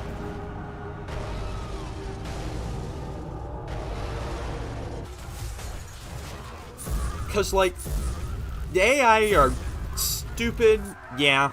They're not the greatest, obviously comes with 2000s AI. They get stuck on walls. You know, they wipe out for no reason sometimes. But they're just great. It's so cutthroat, it's entertaining, it's racing. It's the thrill of racing that you can't really get in anything else. Cutthroat, blistering, high-speed action.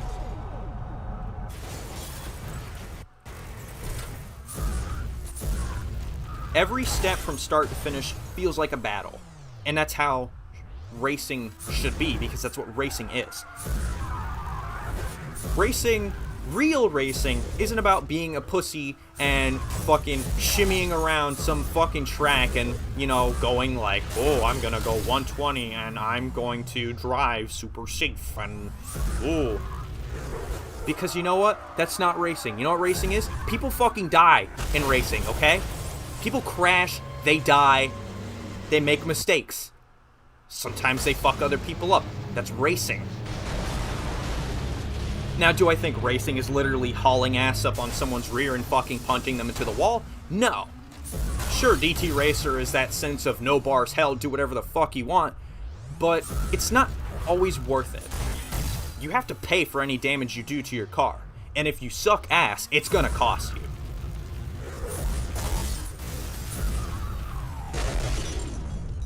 DT Racer is a PS2 exclusive.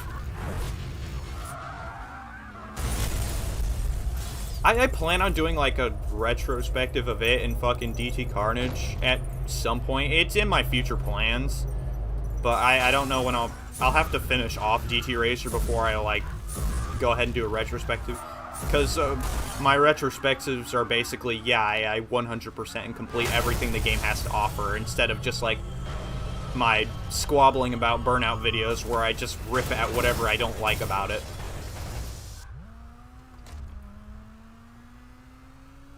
DT Carnage is a PS2 exclusive copy. It's on PSP as well.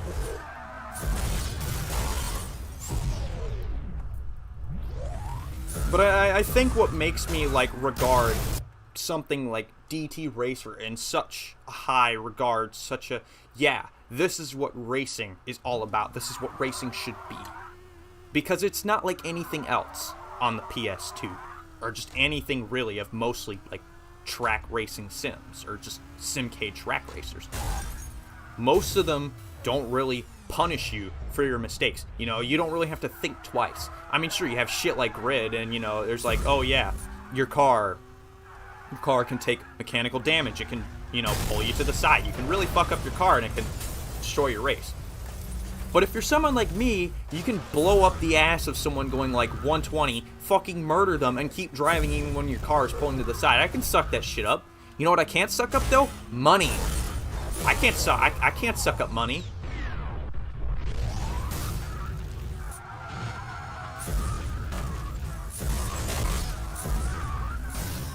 I can't just suddenly pull money out my ass and be like, hey, I got money.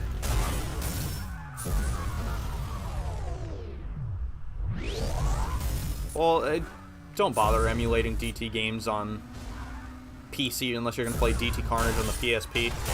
Just go and buy real PS2 copies. It's even like a somewhat beefy computer like mine does not run them all too well. And software is full of horrifying fucking graphical glitches that make it pretty much unplayable if you're not me. But yeah, you know, what would a new... And, you know, thinking on other things.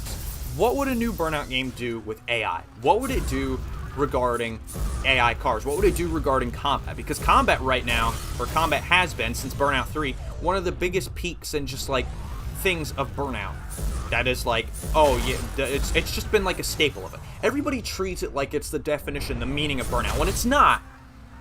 But it's still like a staple that's like, oh yeah, this is one of the big definitions, or at least how the series, what the series goes by. It's not Roots, but it exists and it's great. It could be great. It could be better.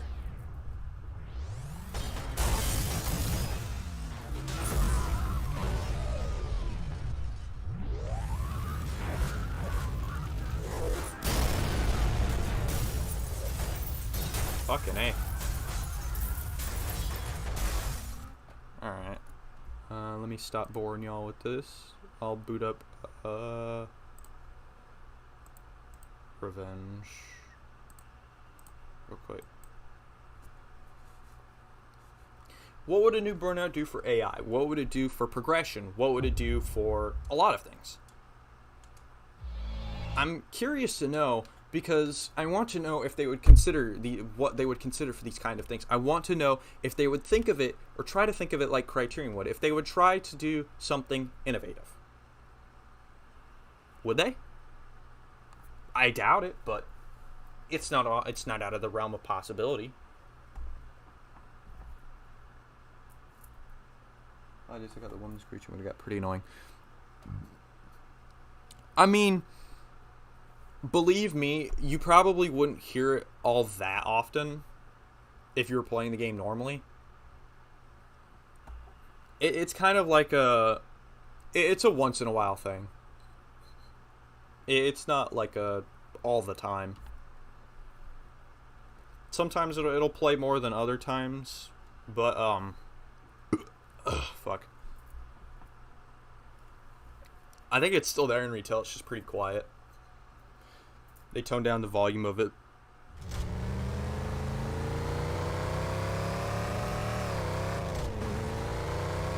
But yeah, what would they do? Would they do like a rival system, or would they try and do like a fucking? Would they try and go out of Revenge's book and do like, oh yeah, we have, you know, rivals per area, like rivals per city or whatever, and they're going to, you know, they're going to be like rivals who will reside in certain areas, and you know they'll have unique characteristics like how pissed off they are at you, all that shit. Because I want to know if they would bother considering and doing that kind of shit for a new Burnout game. I don't want a new Burnout game, but if they did, I'd want them to consider a lot of these things simply for the question of, do they know Burnout? Do they know game design? Do they know Burnout at its core? Have they played the original games, or have they only played 3 and onwards like 90% of the fans?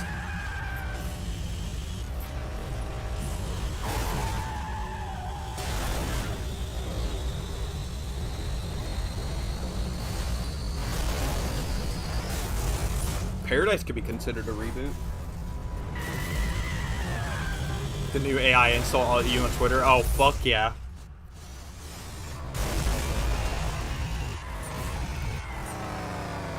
Are they gonna call me racial slurs and fucking,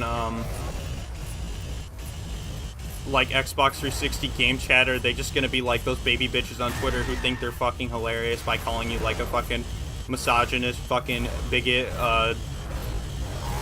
albius, everything in every dehumanizing word in the dictionary that has no meaning anymore since Twitter got a hold of it.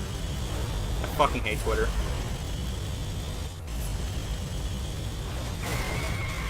Fuck you. I love this bug. This is like one of my favorite bugs in any of the Burnout games. So basically there's this bug where when you crash in Revenge Road Rage in the June demo, it stops, it doesn't play the in and out sounds. You only hear the sounds of the vehicle you take out wrecking, which I think is really cool and like really cinematic. I wish they would have done something like this. It would have been cool in some shit like Paradise with the shutdown system where you fucking just knock their ass out and you kind of just watch them, you hear them. You hear the car that you just plowed into the wall, chasing it through town for like 5 minutes, going 160 or so the entire time. Like, if Burnout wants to be vicious, if it wants to have punch, because let's be real here, modern games do not have punch. They do not have balls.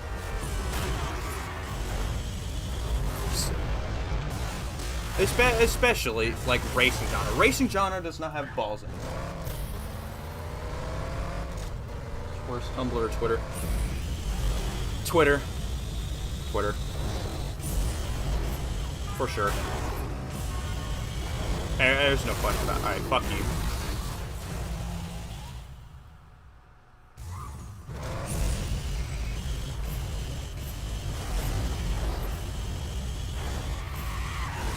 I was gonna say something else and I forgot what the hell it was.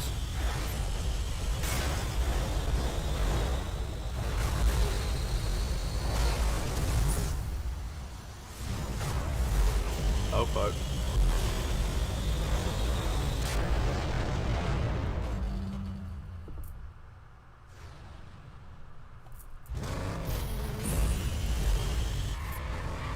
But racing games do not have balls anymore. They do not have punch. They have none of it. You know what they have? They have pandering. They have pandering. Look at the new Forza. They're adding all this new shit, and I'm not saying that, like, oh, you know, it's necessarily a bad thing to have these kind of things for people that want them, but it seems like they're making it such a stronger focus, or, you know, they're wasting development times on things that would seem rather uncanny and useless in a fucking racing game. But I guess because it's Forza Horizon, right? It's a game that's for everyone. Fuck off.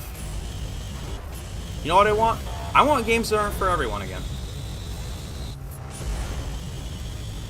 I want shit like Burnout where I can sit here and I can throw somebody into the wall, where I can just... You know what Burnout does? It makes you a fucking animal. Is there a bad thing about that? No. Because it's what's really fun about it. It appeals to you not in some stupid like, oh, I'm gonna appeal to you by trying to, you know, make this half-hearted, shitty fucking model or whatever after you. You know what it does? It says, here's a couple of cars. You can beat the fuck out of them. You can do the rest. You do the math. Racing games don't do shit like this anymore.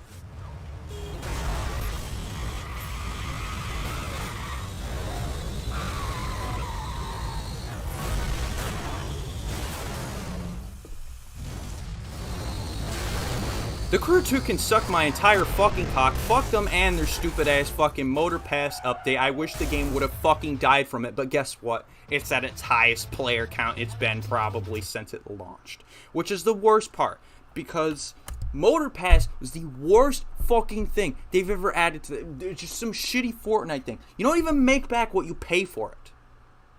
You make back half of it, and you have to go and you have to buy the next. It takes 2 fucking Motor Passes to afford one. If that isn't the dumbest, most fucking stupid ass monetary milking, just why do people still play? Why do people continue to feed this shit and just not give a fuck? It annoys me. It bugs me. Because we have to live with this shit because people continue to feed into it more and more and more. And the devs, they're just going to keep doing it because they know people don't fucking care. They'll get money. That's all that matters. It's not about being memorable or being good anymore. It's not about, hey, this game was good. I remember this when I used to play it like 6 years ago. None of that shit anymore. Who cares? We're gonna add fucking prosthetic limbs and pronouns to a racing game. That's what we're gonna spend our development money on. The most trivial possible shit for a racing game. But, you know. I'm not saying it's a bad thing of them trying to be inclusive. I get it. But there's no need to try and appeal to this crowd that doesn't care. You know what Burnout never did? Burnout never appealed to crowds. Burnout never went, I know a lot of you guys, I know a lot of you guys like Motorstorm, so we added Motorstorm cars and an off-road track. It never did some stupid shit like that. It never added like fucking liveries or like bootleg shit from other games. You know what it did? Burnout did Burnout. Sure, Criterion loved to flex their age for some reason, like it made them better than everyone by referencing all these old movies and songs, but that's nothing. That's just kind of a, if you know it, you know it type of thing. It's not for everyone. And that's something I miss about games. Not for everyone.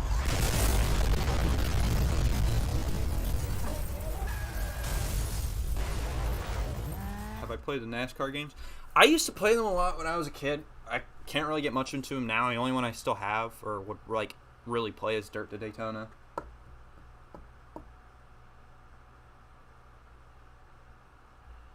Doom Eternal, in my opinion, was a letdown. I never cared for Doom, and I never played the new Doom game, so I couldn't tell you.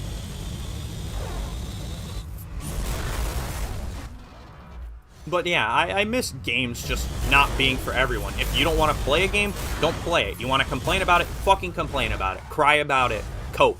Cope harder. It wasn't made for you. And it shouldn't be made to fit a certain, you know, player or like a agenda. And that's something I hate with like a lot of modern games. They keep trying to shove this political agenda into it and it annoys the fuck out of me. I know they definitely wouldn't do something like that in Burnout, but it's still like a problem with a lot of other games that I don't like, and I want it to stop ASAP. You know why people play games? To escape. To do shit they couldn't do in real life. That's why you go and you play video games. You think I got on this game to research fucking car crashes and Hollywood movies? No. I got on here so I could come and I could bare-fisted beat the shit out of other cars on the fucking Tokyo C1 with no second thoughts.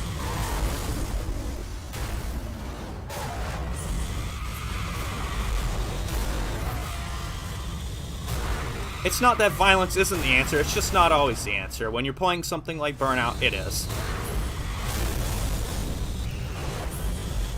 And honestly, nothing feels anywhere near as good, which sucks. And could we ever amount to something like this now? Probably not.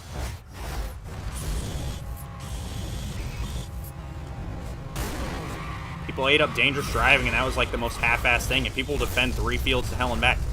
What's so special about dangerous driving? I know there's plenty of arcade racing games out there to play besides it, but it's arguably the worst racing, like, arcade racer experience I've ever had. Straight up. And I go and I play bargain bin games for fun. I have more enjoyment out of those than I did dangerous driving. I played that game 9 hours straight on stream. It was miserable. We live in a society.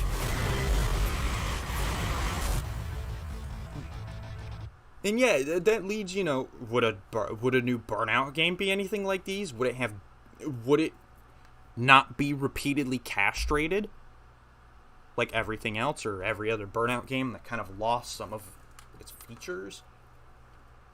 Would it be worthwhile? Capitalism 101. What's your theory as to why Burnout 3 isn't backwards compatible for the Xbox One? The classic, the Xbox Classics version of it that you can buy on the 360 is emulated through the 360.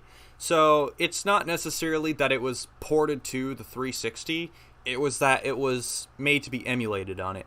And I think it would be hard for them to emulate original Xbox on Xbox One. I would presume something of the likes. There has to be a good reason why they haven't gone and fucking done it already. Because you know they would have. Everybody would have gone on the marketplace and bought it and be like, holy shit, dude, Burnout 3.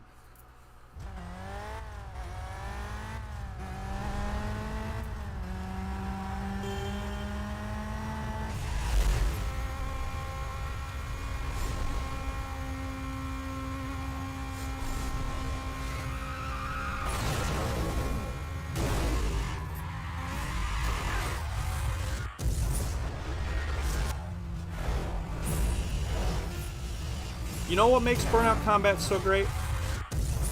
What makes Burnout combat so great, or at least like playing in these builds where, you know, you actually kind of have to beat on someone to get them to die.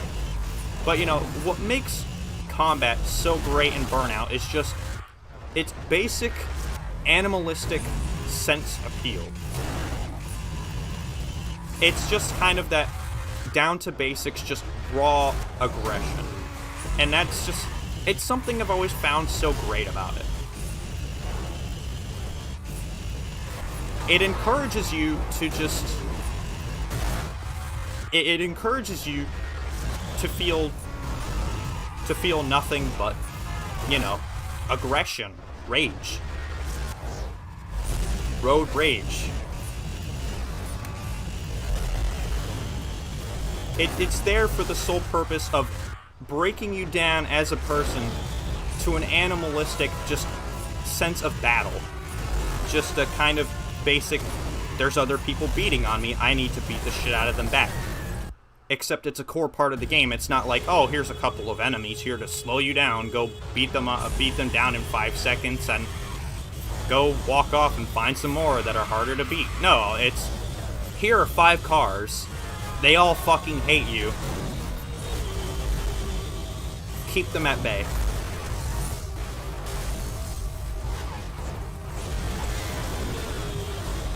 The original Xbox thing in the Xbox store for the Xbox One. Really? I had no idea. I mean, it could be that they need, like, people with proper equipment or hardware to actually get it on the console, and they might just, it might just not be worth what it would take to get it on there. Or there might just be, Because it could be like they're... It probably isn't on there for presumably some sort of good reason, and not necessarily that, oh, they don't want to.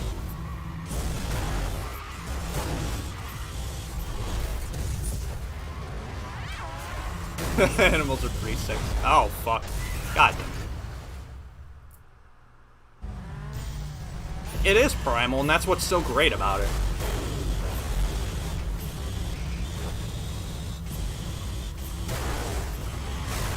Burnout is less really about racing and more about just being primal. Everything about it is just heat of the moment, just raw. Raw, heat of the moment, just bare. And I think any appeal to you as a human being doesn't get any better than something like that.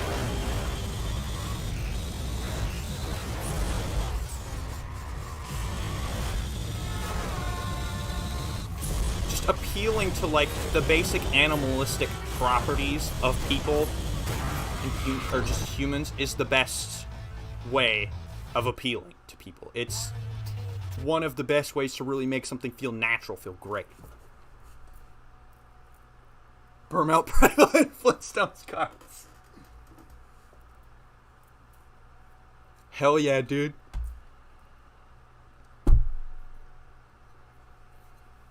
If you're not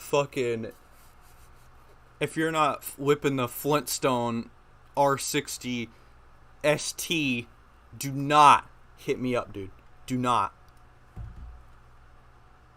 I will block your number.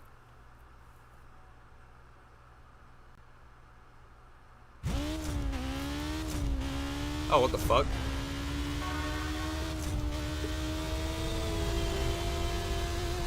I forgot that this was US, oh wait, that's right. I went for US Racer, not US Muscle. But yeah, like, could even a new Burnout make a realization of that just primal instinct, that primal just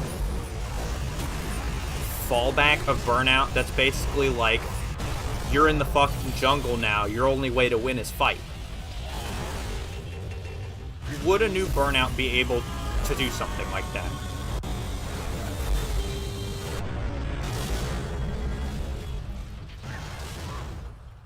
Do you have an answer for previous question? What do you think of Burnout track that takes place in a sub-Saharan Africa would look like? It depends. Like, would it have to be off-road or would it have to be, like, city?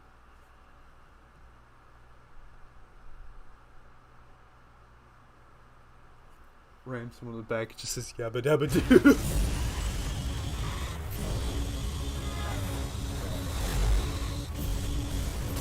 Oh, fuck.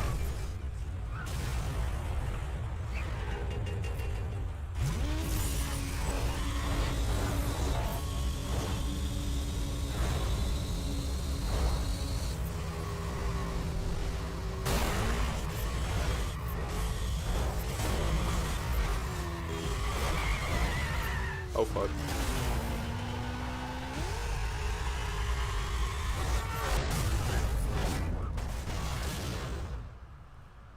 Soundtrack is yelling and banging on a rock. If you mean, like, sub-Saharan, I would think it would probably look, I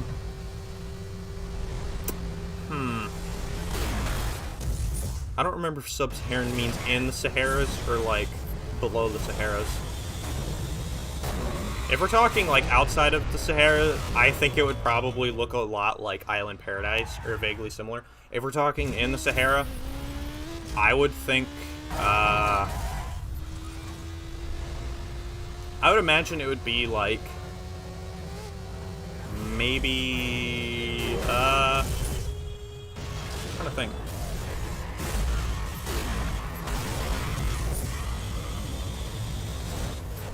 Carnival Point? Question mark? But without water and more like desert? I don't know. That feels kind of like too much of an upward sprawl. Everything in there seems a bit too much of...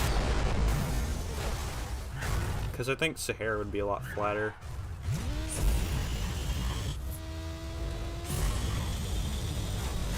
point. Oh, what kind of bull... Cheap-ass bitch.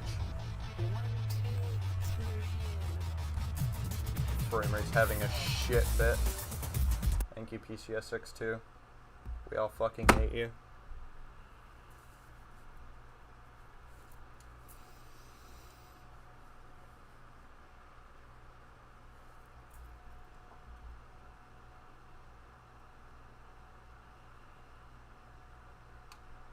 I don't think anyone would ever know Burnout like Criterion does. And that's kind of like sad to think about, but I wouldn't think of it any other way. But like, what? I say it a lot, but what the fuck are they going to bring to the table? Are they really going to capture the feeling, the rush of Burnout properly? I doubt they would.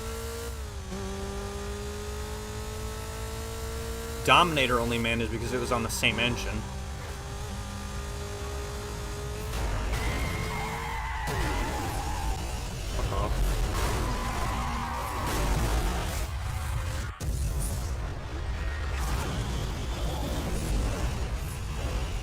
The game's frame rate is gonna have a stroke on here because this is a July map, and the July build of Burnout Revenge has so much traffic. PCSX2 hates me playing it.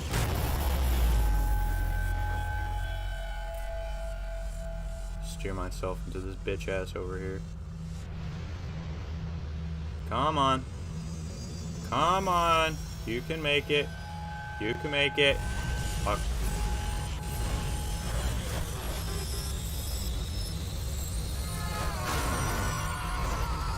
I mean, yeah, obviously speaking, dangerous driving is like it's anything but what made Burnout great.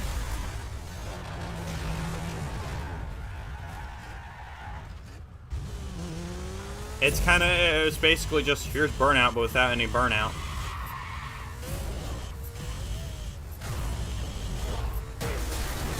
Damn. Fucking bitch.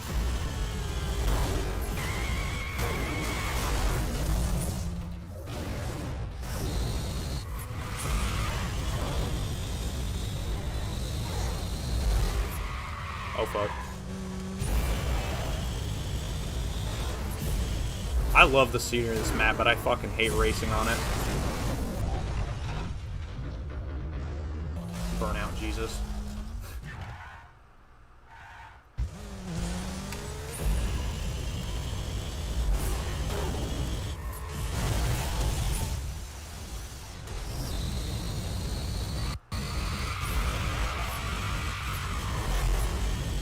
Pretty soon Hero probably blows up stream. I think I've plenty made my point.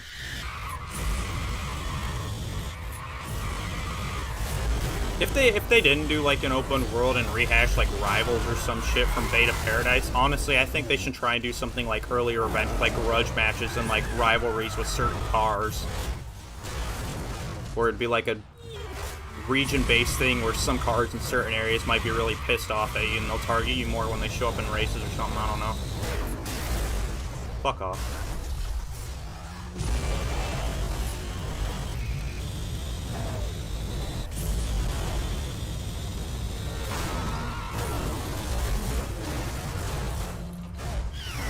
Man, can you imagine if like fucking Alex War, Fiona Sperry, anybody at Three Fields took a look around and just sat here and listened to me just rambling on and on about what the meaning of Burnout is and thinking I'm some like fucking 7-Eleven crackhead spouting profit shit. Basically the same tier as I would think of the dude who's fucking saying, oh, the Burnout's reboot coming back. Fucking EA Play throwaway, yeah, okay. Throwaway indeed. Your account is a throwaway. You've made one post that's most likely bullshit and then vanished off the face of the earth. I sat there for 15 years. Yeah. See, the thing is, with like indie games like that, I can understand a lack of content. That's not a problem. It's the lack of polish that kills me. The game is so buggy. It's like a shitty it's so unfinished.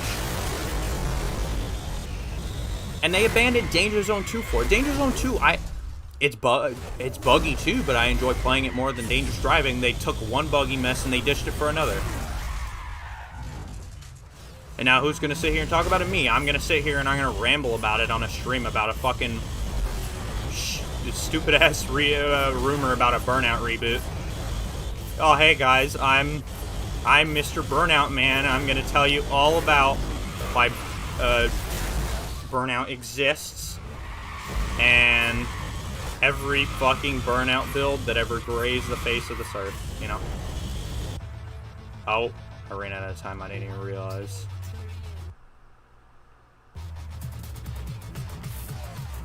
Man, the frame rate does not like when that menu comes up.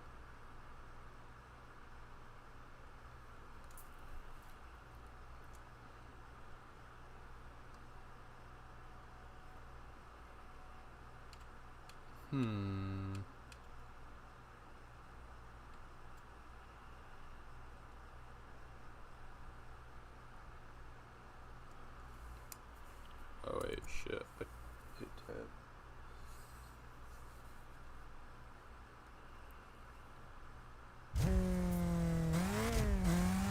I didn't want this track, but if I quit, it'll break because this is the Madden. This is based on the Madden demo. Is that? That's a fucking crash. Alright.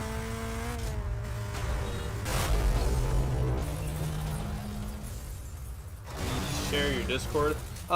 Yeah, it's in the comments of most of my videos, or if you want, you can find me in the Burnout modding server. You don't have to look for it, or if you want, you can friend me and just tell you to send me an invite to the server, and I'll chuck you one. Alex Ford seems like a poor project lead. Yeah. Dangerous Driving 2 might be a bigger buggy mess. I wouldn't be surprised.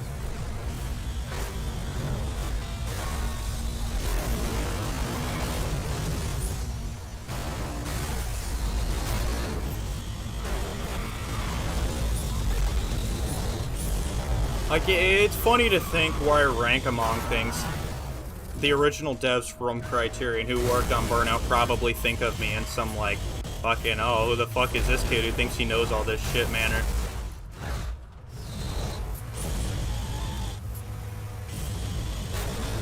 The most contact I've ever had with anyone was from Criterion was one of the lead vehicle designers. I actually sent out an email to him from his website and he responded to me, which I was like ecstatic about, but unfortunately he wasn't willing to have like just a chat, which honestly I can't even be mad about. I can respect it, because I mean he could have been considering multiple things. Number one, it could attract attention if I, you know, go out and be like, oh yeah, check out this shit that he sent me to everyone, because people would fucking inhale that shit, and it, you know, I also wouldn't want to get them like flooded or terrorized by people, and or it's just that I'm just a fucking random ass kid asking him about his shit. I mean, I did kind of approach him on like the terms of Burnout, and he's probably like, oh whatever, it's someone who just cares about Burnout. You know, if I had approached him in, like, the sense of, like, I mean, I do really like his vehicle designs. I like his styling. I like how he... Yeah, I like how he can take a design and change it. I feel like he makes a lot of them look better.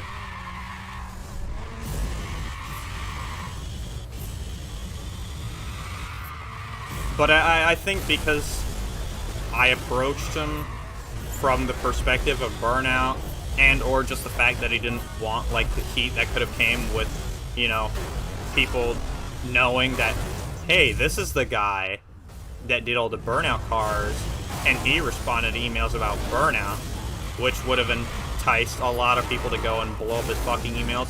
Can you answer Burnout? What about this? Do you think Criterion will remaster Burnout? Do you think EA will remaster Burnout? Like, can you imagine being like a poor bastard that's responsible for, like, can you imagine being a part of a series that's been dead for fucking years, and suddenly people just start blowing up your emails and shit like, oh, what do you know about this series? We'll come back, remaster, will EA do this? Will EA do that? As if they know anything.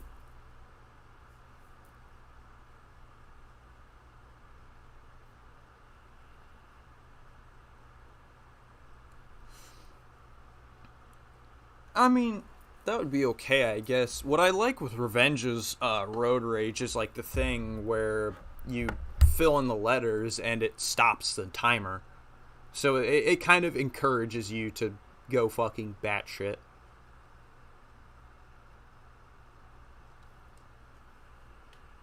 I don't know so much about power-ups. I feel like Burnout is best fought with an even match, you know, no power-up bullshit, just kind of fist to fist as it should and always be.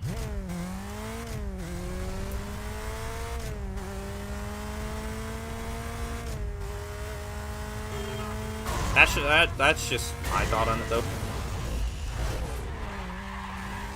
I mean, to any outsider, my thoughts or, you know, my opinions could mean absolutely nothing, and I could respect that. I'm just some asshole who's fucking sitting here preaching to you about shit with Burnout and how I don't want to see another game, because, quite frankly, I don't. What I want is I want dev tools. I want dev tools. Oh, fuck. I want dev tools for the old games.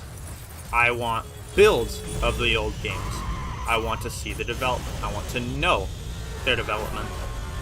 I want to know what they had. I want to know what they lost. I want to be able to play with them and tweak them to what I want most out of them.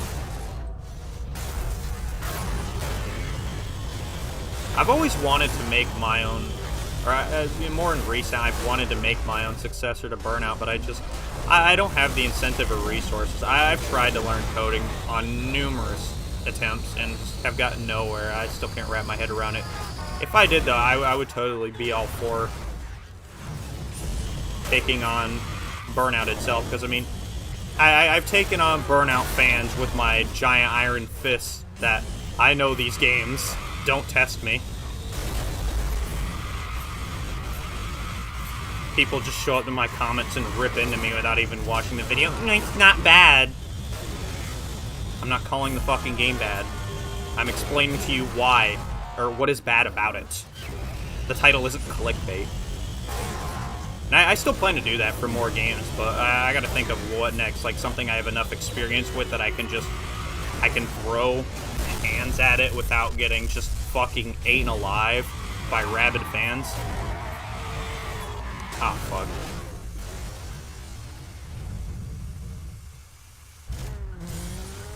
Yeah, I'd feel so bad. Can you imagine if Alex Ward had a public email, or Fiona Sperry? Can you imagine the fucking emails? You should see, like, some of the crackhead shit people would talk about in, like, the comment sections of, like, dangerous driving and shit, where they're like, oh, I wish EA would basically, like, give you guys, would, like, buy you guys or something and give you guys the go-ahead to make a new Burnout game. What? You want to know a little fun fact about Three Fields? Get this. On Three Fields Entertainment, they have, I shit you not, the lead car designer for Split Second. You know what they pay him to do? They pay him to do shitty bolt-on fenders and racing kits and tube kits on cars. Lead car designer Split Second, but his best use is fucking ugly ass fenders that are see-through. Just all because you're not good at the game, wah. Yeah, pretty much. I think that's probably what they think of me, because they come to my video without second thought. They don't listen to it. They don't hear anything I have to say. They come in and they immediately charge me with the thought that, oh, he's just an angry bitch. He doesn't like Burnout. He's a hater. He's a fucking salty bitch because he's bad at the game. I'm not bad at these games. I've played them for fucking years. I don't treat them like they're a god. I don't hold them on a pedestal because they don't deserve to be. Are they memorable? Are they good? Yeah, they are. Holy shit. Also, I can see you buying out Three Fields just to shut it down and get rid of the competition. Or it'll be like a case of Codemasters and they'll buy back their developers and then they'll leave again. And then everyone will kind of just sit there and be like, well, shit.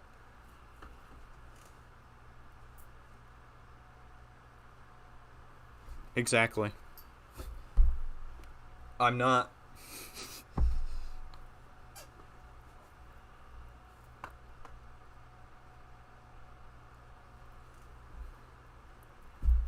Look, I could easily be, like, just a general racing game YouTuber. Could I pull it off? No. I don't think I can maintain the consistency and just the charismatic, like, I don't know. I am never really super enthusiastic about, you know, playing or, like, looking at these new racing games and all this shit. And I don't think I would have any good reason. And that's the problem. I don't think companies could approach me. I don't think they could be like, hey, we think you'd be a good face for this game, or we think you do good advertising for this game. Because they look at me, they hear me. I'm fucking vile. I'm raunchy, rancid. I swear like a sailor. It runs in the family. And yeah, that's White Mountain. You know, I swear like a sailor. I talk a lot of shit about games. A lot of shit. Even the games I like. And that's probably not something they want. Because when you advertise a game, you know what you want? You want people to praise it. You want people to say it's good. You know what I'd do? I'd rip it and tear it apart piece by piece. I'll tell you what's good. I'll tell you what's bad. I'm not going to sit here. I'm not going to bullshit you. I'm not going to pretend and, you know, act. I'm not going to hop on a bandwagon and act like everything is all great and fucking spectacular. Ooh-wee. Fucking Need for Speed Most Wanted 2005 is the best Need for Speed. And Underground 2 is also the best Need for Speed because of all the customization. And more doesn't equal better. More games doesn't mean better games. Or just better in general. More content doesn't mean it's better. A game can have a lot of content but be shit.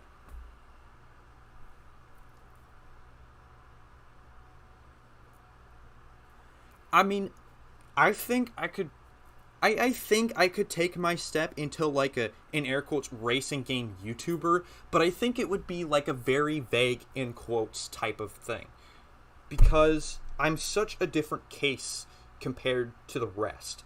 I don't have enthusiasm for new racing games. I don't have enthusiasm for certain series. I play what I like, I say what I say what I don't like. And that's what they don't want. That's what you don't want. Per se.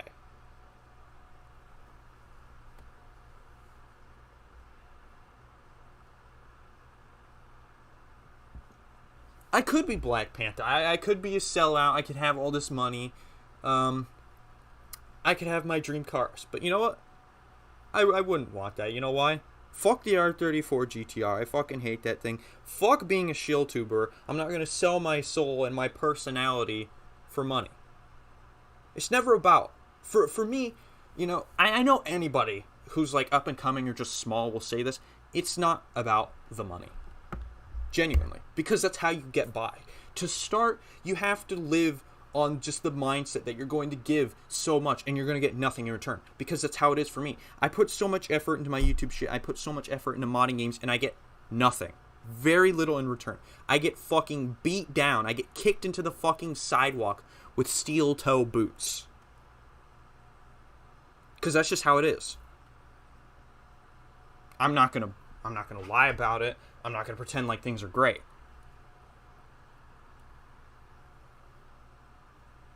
YouTube would easily grab me by the face and dunk me in the water and hold me there just because of how I am.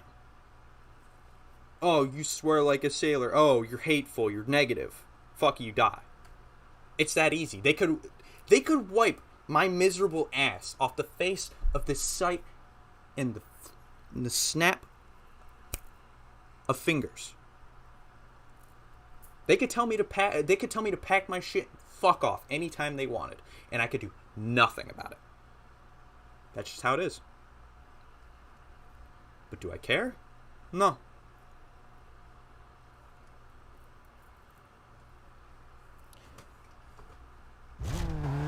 I'm nothing but a memory. I'm not a millionaire. I do what makes me happy. I say what I think. I play what I like. And, you know, even if I was, like, an air quotes racing game YouTuber, I'd mostly be just sitting and playing lots of old shit. Why would I go and play something new? It's just gonna be the same as last year's game and then some. It's just gonna be a wish-wash of all that shit.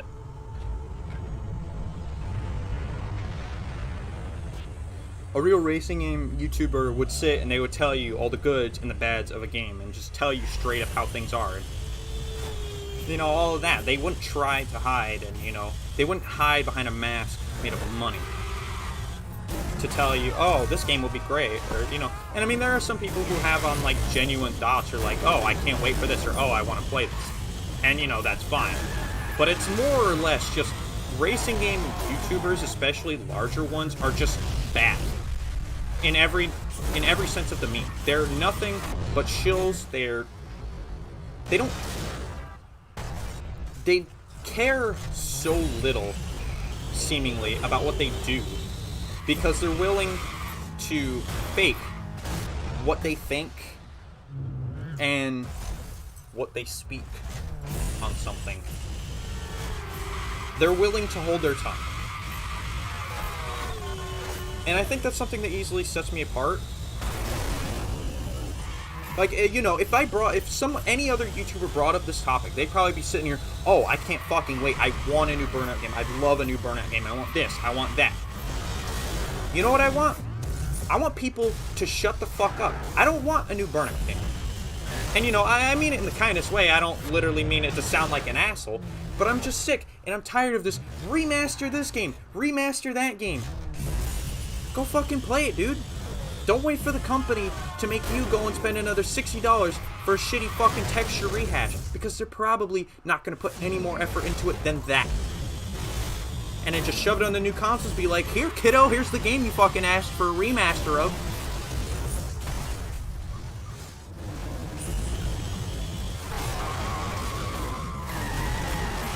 Burnout is dead. Burnout is long dead, and it should stay that way.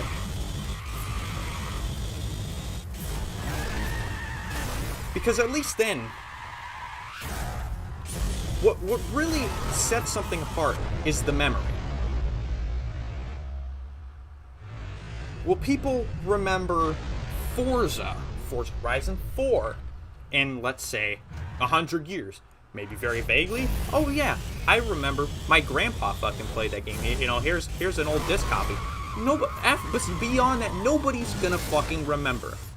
Not because the series is still running, but because there's no reason to. It's just like every other new game. It's just like how dumb you'd be if you went and you bought a brand new fucking car, because guess what? Next year there's already a new one. Same exact fucking thing, but with some slight improvements here and there. It's the same thing with you know, new games. It's not about the memory, it's about the money. And people want a Burnout that is just going to be shrouded in a market of just money, on this idea, on this just thought that maybe it'll be different for Burnout. Maybe they won't take a giant fucking shit all over it and just strip it of every little bit of meaning about Burnout. I mean, yeah, I can respect that. You know, you want to remaster because of PCSX2. Emulation hardware fucking sucks. You know, maybe you don't have room for a new console. I can get some of that. I mean, consoles are rather cheap, and older consoles can be rather cheap. If you're willing to take the risk and go on eBay and get one for like $20, no cords. I bought mine. I bought my PS2 Slim on eBay, and it was like $25. Dude, this shit is like pristine. It works great. If you have like the paycheck to spare, go spend the money on a PS2. Go buy those old games you love. Go and play them. Don't wait for these companies to just rehash out this old series for a new soulless shitty title, or wait for them to remaster this old title and do nothing with it but slap on just new textures and maybe some different lighting. Don't wait.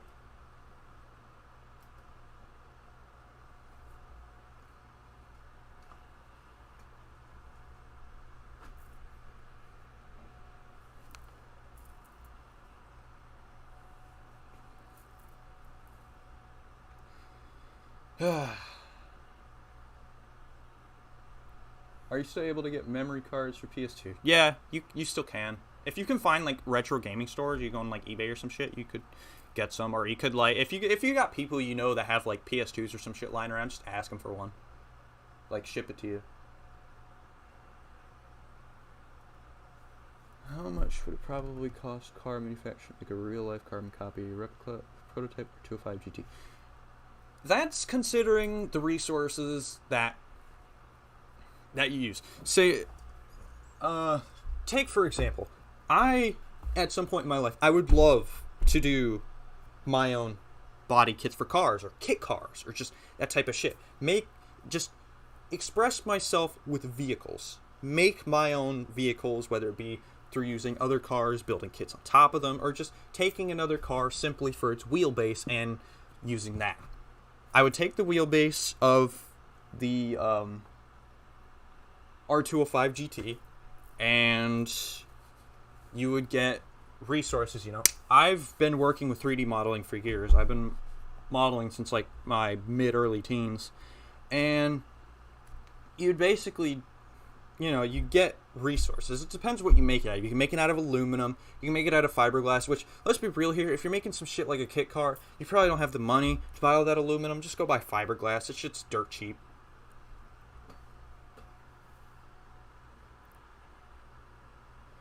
I mean, depending on how much fiberglass it would take to cover the body of the car, and just whatever other resources you would need to make some other things, like maybe light clusters, maybe you'd fucking, I don't know, have a 3D printer to print, like light clusters and all that extra little shit.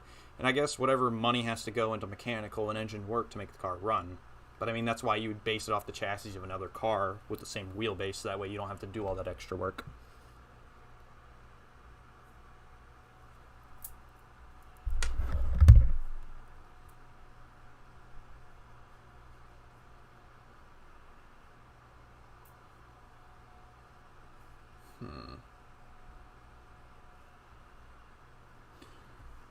I'd say in estimation, it could, depending on like who you ask it from, whether it be like a backyard hillbilly with a shit ton of spare metal and some good fucking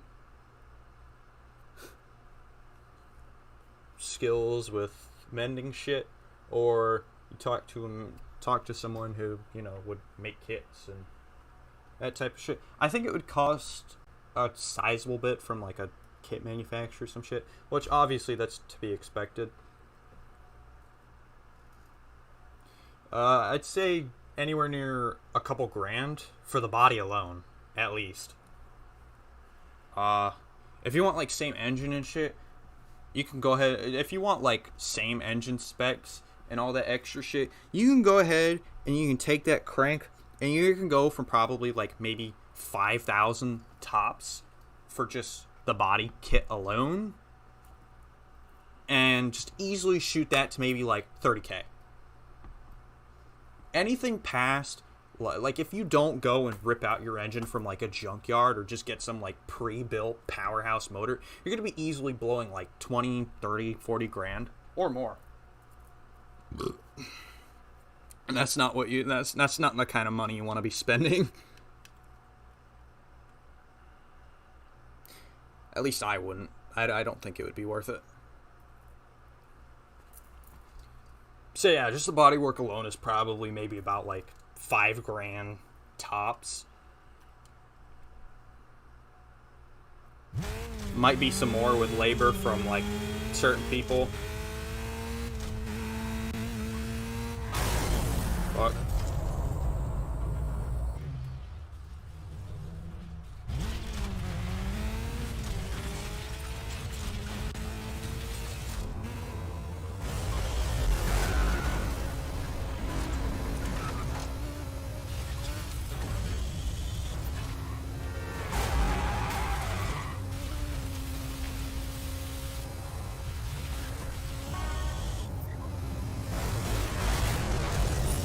Oh, I forgot that's in here.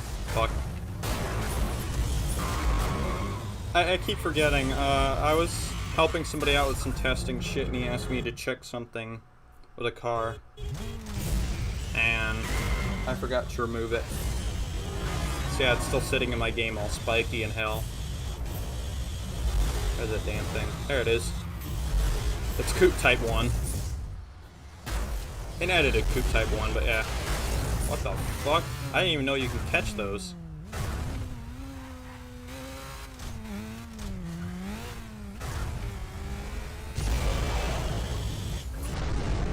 I think after this event, I'm gonna go ahead and call the stream. I've been going for a few hours. I'm sure my brother's probably pissed off at me because he was gonna ask. He was asking me if I would animate for dinner, so he would pay me back. I was just kind of like, oh yeah, I'm in the middle of streaming. I'm still fucking going, dude.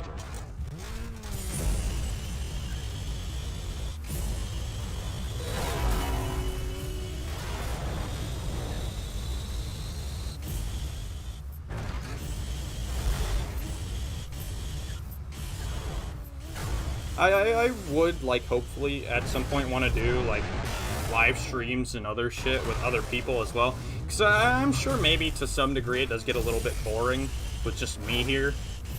You know, I'm sitting here and talking all of your ears off. I was thinking about, because me and some friends played some Flat Out 2 last night, and if I was going to get enough people for a session today, I was going to consider, like, streaming that. Gonna, like, gather with the boys and play some fucking Flat Out. Flat Out 2 online. Almost 3 hours, yeah. I've been going. I've also been non-stop, like, fucking just ranting about shit, but I do that in all my streams.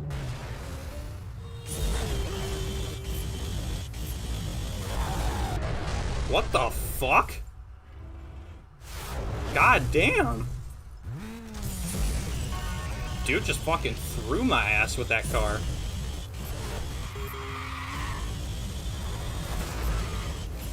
If I do, might play Flat Out 2 maybe tomorrow or day after. I don't know if you guys wanted me to live stream that. I might on my Twitch. If I do on my if I do decide to live stream it, I will actually, I don't, no guarantees, but regardless, I will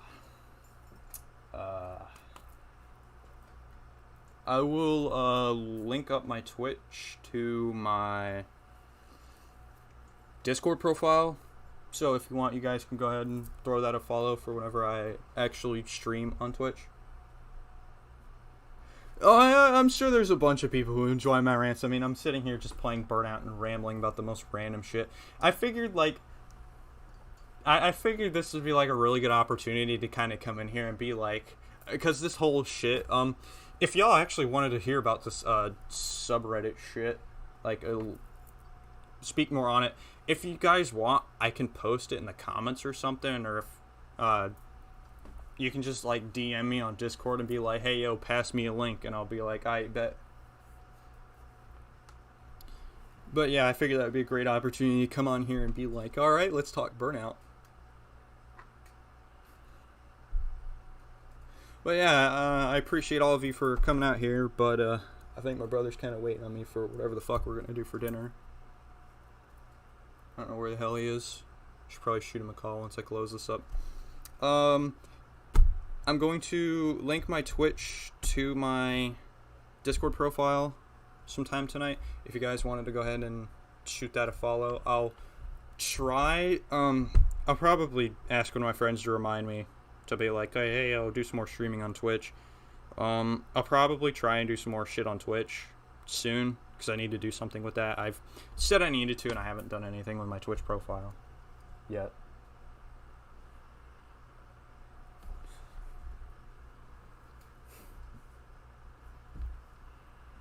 Yeah, I appreciate y'all for coming out. I'm gonna go ahead and cut the stream here. It's been going probably up now. Let me close up PCSX2. I don't need this shit still open. Damn, 2:45. I picked up quite the crowd here. I got 13 concurrent viewers. I think that's how that works. It's either concurrent or how many people total. Which even then, 13 is rather impressive.